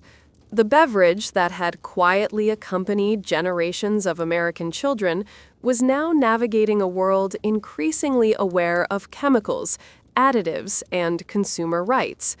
What had once been an unexamined, even charming feature, the presence of lithium, was now drawing attention, if only faintly. Parents, Scientists and regulators began to question what it meant for a drink to contain a psychoactive mineral, even in small quantities. The soda, however, remained a cultural icon, a green glass fixture in homes, soda fountains, and celebrations, bridging the past and the present in a way few products could. For children, the experience remained unchanged in many ways. The ritual of after-school refreshment continued, twisting the cap, pouring the lemon-lime sparkle over ice, and watching it fizz like tiny green fireworks in the glass. Birthday parties still centered around the cheerful bottles, ice cubes clinking, children laughing. Playgrounds echoed with laughter and whispered secrets passed over shared sips. Lithium's subtle influence remained quietly at work, its effects barely perceptible, its presence largely invisible. Childhood, in taste and ritual, continued almost seamlessly as before, despite the shifting social consciousness around additives. At home, 7-Up maintained its role as a versatile domestic companion. Mothers still used it in recipes. Cakes rose higher, gelatin wobbled with joyous effervescence, and punch bowls shimmered with citrus and carbonation at family gatherings. Fathers occasionally poured themselves a glass, watching children sip and play, and noting a minor smoothing of mood without recognizing the chemical cause. Lithium, invisible and unspoken, remained a quiet facilitator of harmony. Families relied on the ritual, the taste, and the familiar green bottle as anchors of domestic life, even as external scrutiny began to grow. Soda fountains, still charming community hubs, continued to thrive. Children perched on marble stools, sharing bottles, laughing at inside jokes, and enjoying the tactile joy of fizzy lemon lime. Soda jerks, in crisp uniforms, poured with precision, topping floats with scoops of vanilla ice cream. The green bottles sparkled on shelves, glinting in sunlight, quietly delivering lithium to unsuspecting patrons. Adults observed the calm that accompanied the ritual, children experienced simple pleasure, and society largely accepted it. The invisible chemical companion continued to weave its subtle influence into daily life. Advertising evolved in response to growing consumer awareness. Campaigns emphasized taste, refreshment, and shared experiences rather than health or chemical claims. Bright kitchens, laughing families, and sparkling green bottles dominated magazines, television, and billboards. Words like refreshing and uplifting remained, hinting at minor emotional benefits without overt mention of lithium. Parents continued to purchase the soda, children continued to enjoy it, and the beverage maintained its status as a socially approved, culturally embedded household staple. Lithium remained hidden, quietly shaping experience. Schools reflected these patterns as well. Children brought bottles in lunchboxes, shared them during special events, and enjoyed the tactile delight of fizz and citrus. Teachers noticed subtle improvements in cooperation or attention, though evidence remained largely anecdotal. Parents trusted the beverage and continued to provide it, confident in its harmlessness and cultural familiarity. Lithium's influence persisted invisibly, quietly regulating minor moods and reinforcing domestic norms without direct acknowledgement. The late 1970s also marked a growing tension between nostalgia and scrutiny. Adults remembered green bottles, birthday parties, and after-school refreshment with fondness. The memory of lithium's invisible influence was romanticized, interpreted as part of a joyful, orderly childhood. Yet the cultural conversation around additives and chemicals was evolving. Questions about ethics, safety, and long-term effects began to surface. Could a psychoactive mineral be quietly influencing children for decades without explicit consent? The answer was not clear, but the dialogue had begun. The sparkling beverage, once entirely uncontroversial, was now viewed through a more critical lens. Cultural rituals continued to reinforce the soda's role. Family gatherings, neighborhood block parties, and community celebrations featured green bottles prominently. Children carried them with pride, adults poured them without thought, and the ritual of consumption reinforced taste, social bonding, and minor emotional balance. Lithium remained invisible, its effects subtle, yet profoundly integrated into memory, domestic life, and shared experience. The beverage symbolized continuity, cheerfulness, and a minor, unexamined influence on childhood and family harmony. Commercial and scientific pressures converged. Companies faced increasing scrutiny over chemical content and labeling, while scientists examined the long-term effects of lithium and other additives. Public discourse began emphasizing transparency, consent, and safety, particularly regarding psychoactive substances in consumer products. 7-Up, once unexamined and culturally trusted, became a case study in the tension between tradition and emerging ethical expectations. Families continued to enjoy the drink, unaware of the broader debate, while society quietly reevaluated what had once been taken for granted. Despite these pressures, nostalgia remained potent. Adults reflected on childhoods filled with fizz, citrus, and domestic harmony, largely ignoring the hidden chemistry that had subtly influenced daily life. The ritual of 7-Up consumption, green bottles, sparkling lemon lime, ice clinking, remained a touchstone of memory. Children's joy, parental satisfaction, and social cohesion were intertwined with the beverage. Lithium's influence was invisible in practice, but indelibly present in memory.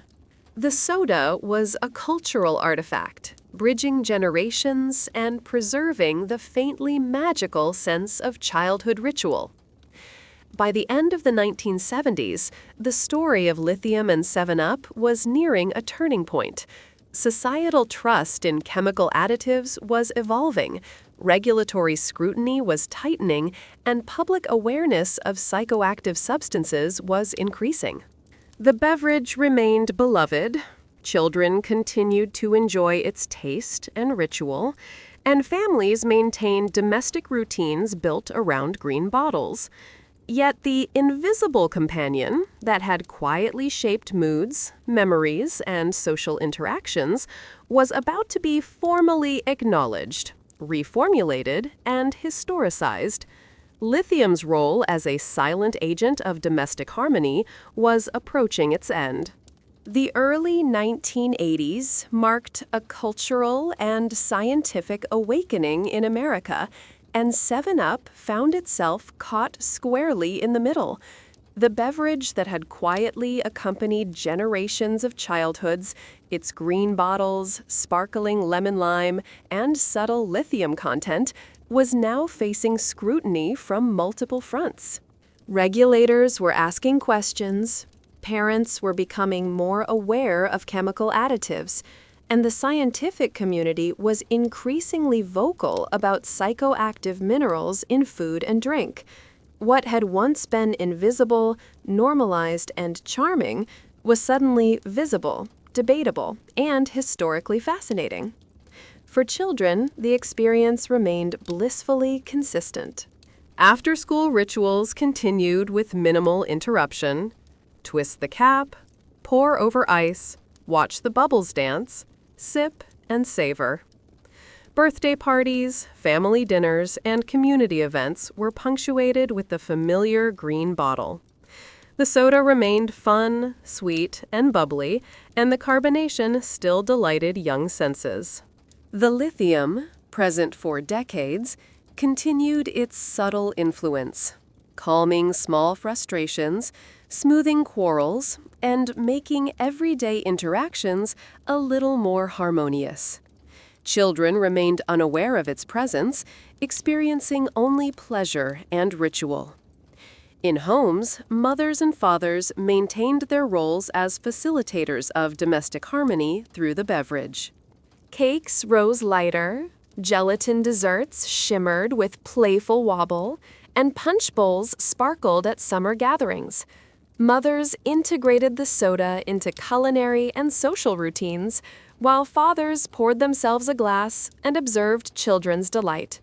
Lithium continued to function quietly, invisible and largely unexamined, subtly influencing household dynamics.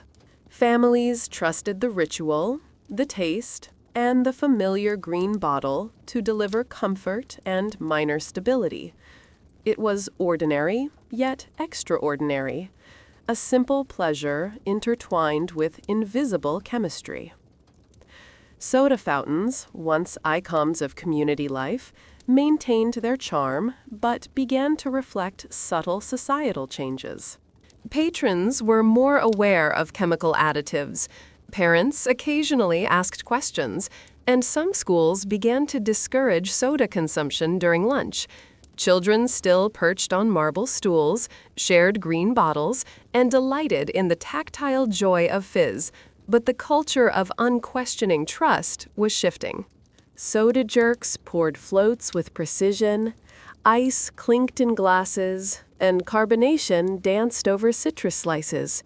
But the invisible lithium companion faced a society beginning to look more closely at the ingredients of its daily rituals. Advertising during this period had to adapt. Campaigns emphasized taste, refreshment, and family enjoyment, while avoiding references to psychoactive minerals. Bright kitchens, laughing children, and sparkling green bottles continued to dominate the imagery. Phrases like refreshing and perfect for bright days remained, hinting at minor emotional benefits without directly mentioning lithium.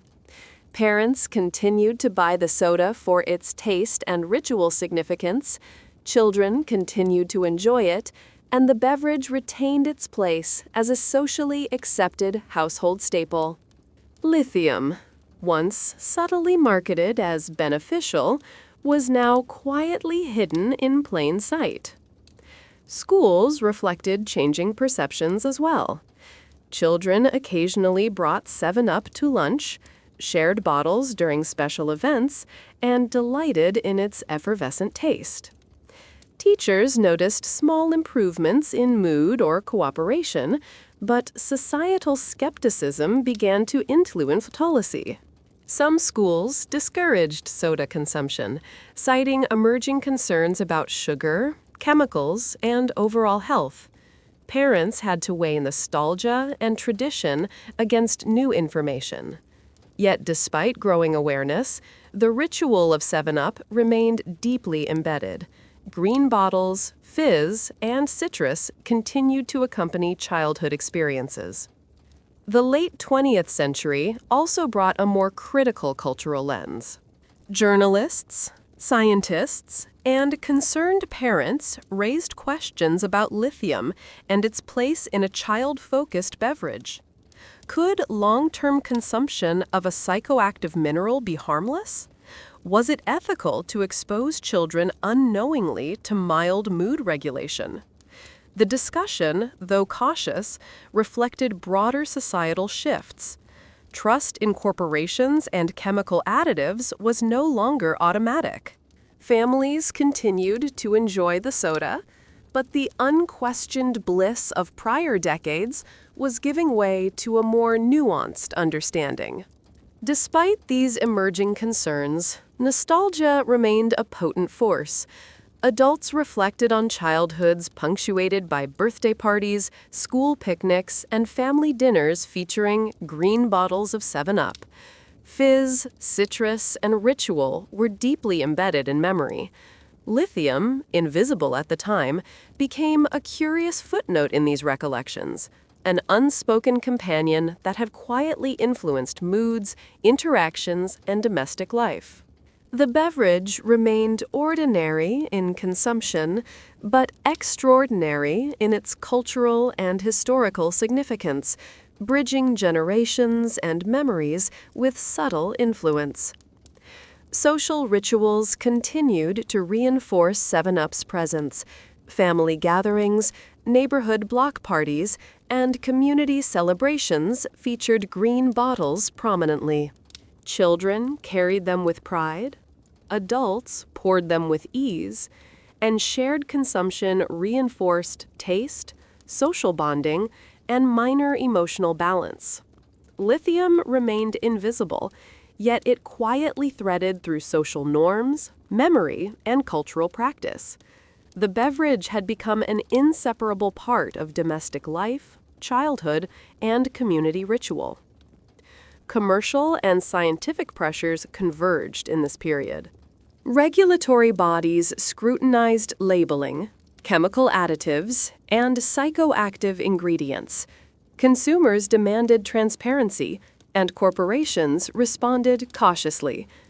7-Up, which had for decades been culturally accepted and domestically integrated, now faced the challenge of reconciling tradition with evolving ethical and scientific standards. Families continued to enjoy the soda for taste and ritual. Children continued to delight in fizz and citrus, but the invisible companion, lithium, was about to be formally reevaluated. By the early 1980s, the story of lithium in 7-Up was reaching its denouement. Societal trust in chemical additives was evolving, regulatory scrutiny was intensifying, and public awareness of psychoactive substances was rising. The beverage remained beloved, children continued to enjoy its taste, and families maintained domestic rituals around green bottles. Yet the hidden mineral that had quietly shaped childhood, behavior, and memory was now facing acknowledgement, reformulation, and historical reflection. The story of lithium in everyday life was transitioning from invisible influence to documented history. By the mid-1980s, 7-Up was facing a new era, one where transparency, regulation, and consumer awareness were reshaping the beverage industry. For decades, the green glass bottle had been a quiet companion to childhoods across America, carrying with it not only sugar, carbonation, and citrus, but also the subtle, almost invisible influence of lithium. This invisible mineral had long contributed to domestic harmony, smoothing minor irritations, calming small anxieties, and quietly regulating moods. But in the new age of scrutiny, nostalgia, and scientific accountability, the once hidden ingredient was finally drawing the attention it deserved. Children, as always, remained blissfully unaware of the larger debates swirling around their favorite soda. For them, 7-Up was still a delight. Twist the cap, watch the fizz dance over ice, sip the lemon-lime sweetness, and feel a small thrill of satisfaction. Birthday parties, school events, and family gatherings continued to feature green bottles prominently, their sparkle both literal and symbolic. Lithium's presence, subtle and nearly imperceptible, continued to exert its quiet influence, shaping interactions and moods without conscious recognition. Childhood remained joyous, familiar, and anchored by ritual, even as the wider world began to question what had been taken for granted. At home, 7-Up retained its versatile role. Mothers integrated it into recipes. Cakes rose higher, gelatin desserts wobbled cheerfully, and punch bowls shimmered at gatherings. Fathers occasionally poured themselves a glass, observing the calm and satisfaction around the table, unaware of the chemical forces subtly reinforcing harmony. The beverage was a stabilizing presence in domestic life, its ritual, taste, and green bottles forming the backbone of many households' routines. Lithium, invisible yet effective, continued its quiet work as children played, laughed, and grew up in its subtly regulated environment. Soda fountains, although gradually becoming less central to community life, still offered a glimpse of mid-century charm. Children perched on marble stools, shared bottles, and reveled in the tactile pleasure of carbonation and citrus. Soda jerks maintained precision in their craft, topping floats with ice cream and pouring 7-Up over ice with practiced care. Green bottles lined shelves and coolers, glinting in the light, quietly delivering lithium along with joy and refreshment. Adults observed the calm routines, children experienced simple delight, and society accepted the invisible chemical companion as part of ordinary life. Advertising evolved to meet the changing landscape.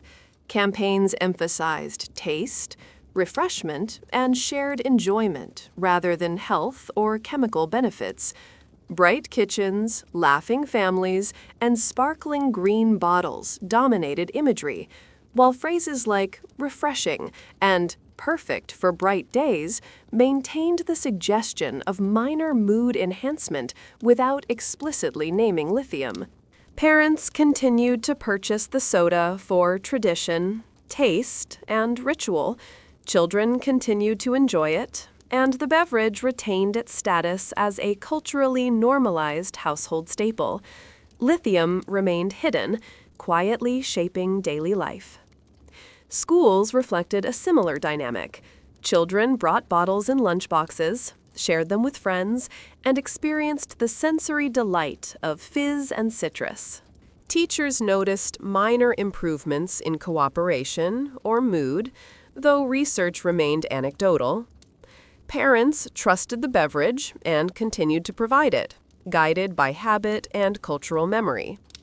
Lithium's invisible influence persisted, quietly modulating childhood experience and domestic routine without recognition or controversy. Yet the late 1980s marked a period of reckoning. Regulatory agencies, consumer advocacy groups, and scientific publications began openly discussing the ethics of including psychoactive minerals in everyday food and drink. Questions surfaced. Was it appropriate for children to consume a mild mood-stabilizing agent unknowingly? Could long-term exposure carry unintended consequences? The debate was subtle at first, a murmur beneath the cultural memory of decades, but it signaled the beginning of a broader reevaluation of 7-Up's historical legacy. Despite these emerging concerns, nostalgia remained a powerful force. Adults remembered green bottles, birthday parties, after-school refreshment, and family meals with fondness. The subtle influence of lithium, once invisible, became an almost mythic footnote in cultural memory, a curious companion that had quietly shaped behavior, mood, and domestic life without fanfare. 7-Up was ordinary in consumption, yet extraordinary in historical significance, a beverage whose legacy intertwined childhood, domestic ritual, and invisible chemistry. Social rituals continued to reinforce its presence. Family gatherings, neighborhood parties, and community events often featured green bottles prominently. Children carried them with pride, adults poured them effortlessly, and shared consumption reinforced taste, tradition, and minor emotional balance. Lithium remained invisible but deeply integrated into the rhythms of domestic and social life. The beverage had become an inseparable part of childhood experience and community practice. The cultural significance of 7-Up extended beyond homes and social events. Popular media, television commercials, and magazine spreads reinforced the image of a cheerful, family-friendly beverage.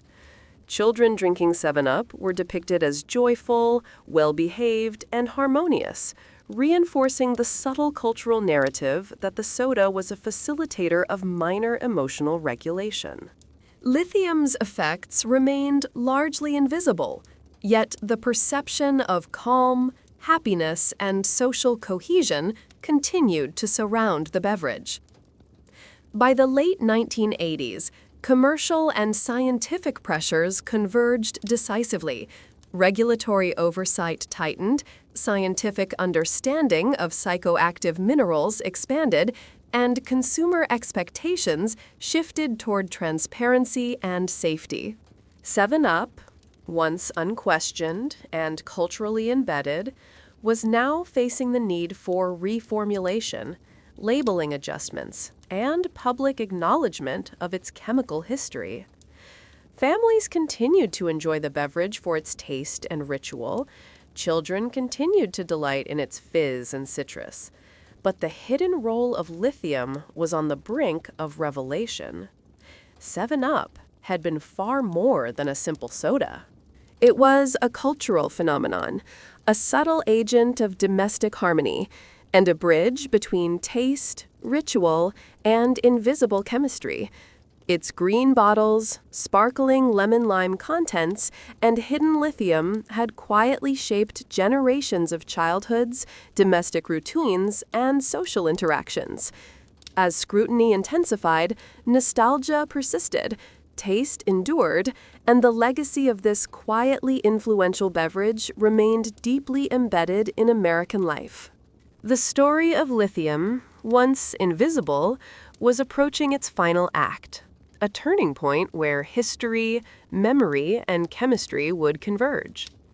By the early 1990s, 7-Up was no longer just a green glass bottle of fizzy lemon-lime refreshment.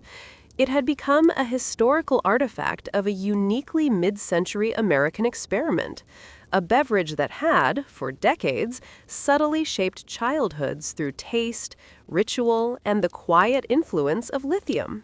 The world had changed. Scientific scrutiny was higher, regulatory standards had tightened, and public consciousness about psychoactive ingredients in everyday foods was acute. Families still enjoyed 7-Up, but the soda's hidden history was beginning to surface, slowly, like bubbles rising in a long-forgotten glass of fizz. Children remained largely oblivious. To them, 7-Up was still a simple pleasure. Twist the cap, watch the carbonation dance over ice, sip the citrus sweetness, and feel the immediate joy that came from bubbles tickling the nose and tongue. Birthday parties, school events, and family gatherings remained punctuated by green bottles, their familiar sparkle comforting and socially approved. Lithium's quiet influence persisted, moderating minor tensions, smoothing moods, and subtly influencing behavior without ever being recognized. Childhood retained its charm and ritual, even as society increasingly examined what had once been taken for granted. At home, the beverage maintained its role as a stabilizing domestic companion. Mothers used it in recipes, cakes rose lighter, gelatin desserts quivered with playful energy, and punch bowls glimmered at social events. Fathers poured glasses, watching children sip with delight, and perhaps noticing a calmness in the household, unaware of the mineral quietly aiding in the domestic choreography. 7-Up, once simply a drink, had evolved into an unspoken ally of order and minor emotional regulation. Lithium remained invisible, yet effective. Lithium remained invisible, yet effective, embedded in taste, ritual, and memory. Soda fountains, now less central to daily life but still cherished by many, retained their charm. Marble counters, soda jerks in crisp uniforms, ice clinking in glasses, and scoops of vanilla floating in green bottles were part of the sensory experience. Children shared bottles, laughed over small games, and delighted in the tactile thrill of carbonation. Adults noticed a subtle calm in groups of children, the minor smoothing of social interactions that had been quietly happening for decades. The lithium continued to operate invisibly, but its presence was felt in the harmony and small joys of everyday life. Advertising had shifted significantly by this point. Campaigns emphasized taste, refreshment, and shared enjoyment, steering clear of direct references to lithium. Imagery of laughing children, sunny kitchens, and sparkling green bottles dominated media, while slogans hinted at uplifting experiences without specifying chemical effects. Parents purchased the soda for nostalgia, taste, and ritual. Children consumed it with delight, and society collectively maintained a cultural acceptance of 7-Up as an ordinary, even wholesome beverage. Lithium remained a hidden component, quietly reinforcing domestic and social patterns. Schools, too, reflected evolving awareness. Children brought 7-Up for special occasions, shared bottles with friends, and reveled in the sensory delight of fizz and citrus. Teachers noted minor behavioral benefits, though research remained anecdotal. Parents balanced nostalgia, tradition, and emerging scientific knowledge in deciding whether to provide the soda. Lithium continued its invisible work, subtly regulating moods and supporting harmonious interactions in classrooms, playgrounds, and after-school activities. The early 1990s also brought media attention and investigative reporting. Journalists examined the ethics of psychoactive minerals in food and beverage, exploring questions of consent, safety, and historical practices. Some articles praised lithium's stabilizing influence, while others highlighted concerns about unsuspected exposure during formative years. The cultural memory of 7-Up as a cheerful domestic staple was being reframed through historical and scientific lenses. Families continued to enjoy the soda for taste and ritual, but the story of its hidden ingredient was now part of public discourse. Nostalgia played a powerful role during this period. Adults remembered childhoods punctuated by birthday parties, after-school refreshments, and family dinners featuring green bottles of 7-Up. The invisible lithium had quietly influenced behavior and moods, creating memories of calm, joy, and domestic harmony. Cultural memory romanticized the beverage, acknowledging its ordinary presence while hinting at extraordinary hidden influence. 7-Up became both a marker of childhood and a historical curiosity, a symbol of mid-century trust in chemical additives and subtle social engineering. Social rituals continued to reinforce the beverage's presence. Family gatherings, neighborhood block parties, and community celebrations prominently featured green bottles. Children carried them proudly, adults poured with ease, and shared consumption reinforced taste, social cohesion, and minor emotional balance. Lithium, though largely invisible, remained a subtle agent in these practices. The soda had become inseparable from domestic and communal life, childhood experience, and collective memory. By the mid-1990s, commercial and scientific pressures finally prompted change. Regulatory bodies required clearer labeling, consumers demanded transparency, and companies had to confront historical practices. The beverage remained beloved, children continued to enjoy its taste, and families maintained rituals around green bottles. Yet the hidden lithium, once a quiet companion of childhood, was now openly acknowledged and removed from the formula. The end of an era had arrived, closing a chapter on a uniquely American cultural experiment in taste, ritual, and invisible chemistry. concludes with the recognition of 7-Up's dual legacy. It was an ordinary soda, yet extraordinary in its historical impact. Its green bottles, sparkling lemon-lime contents, and invisible lithium had quietly shaped childhoods, domestic routines, and social behavior for decades. The beverage bridged taste, ritual, and subtle chemistry, leaving a legacy that lingered in memory long after the lithium was gone. As America embraced transparency, reformulation, and consumer awareness, the story of lithium in 7-Up moved from quiet influence to historical curiosity, securing its place as a fascinating footnote in cultural history.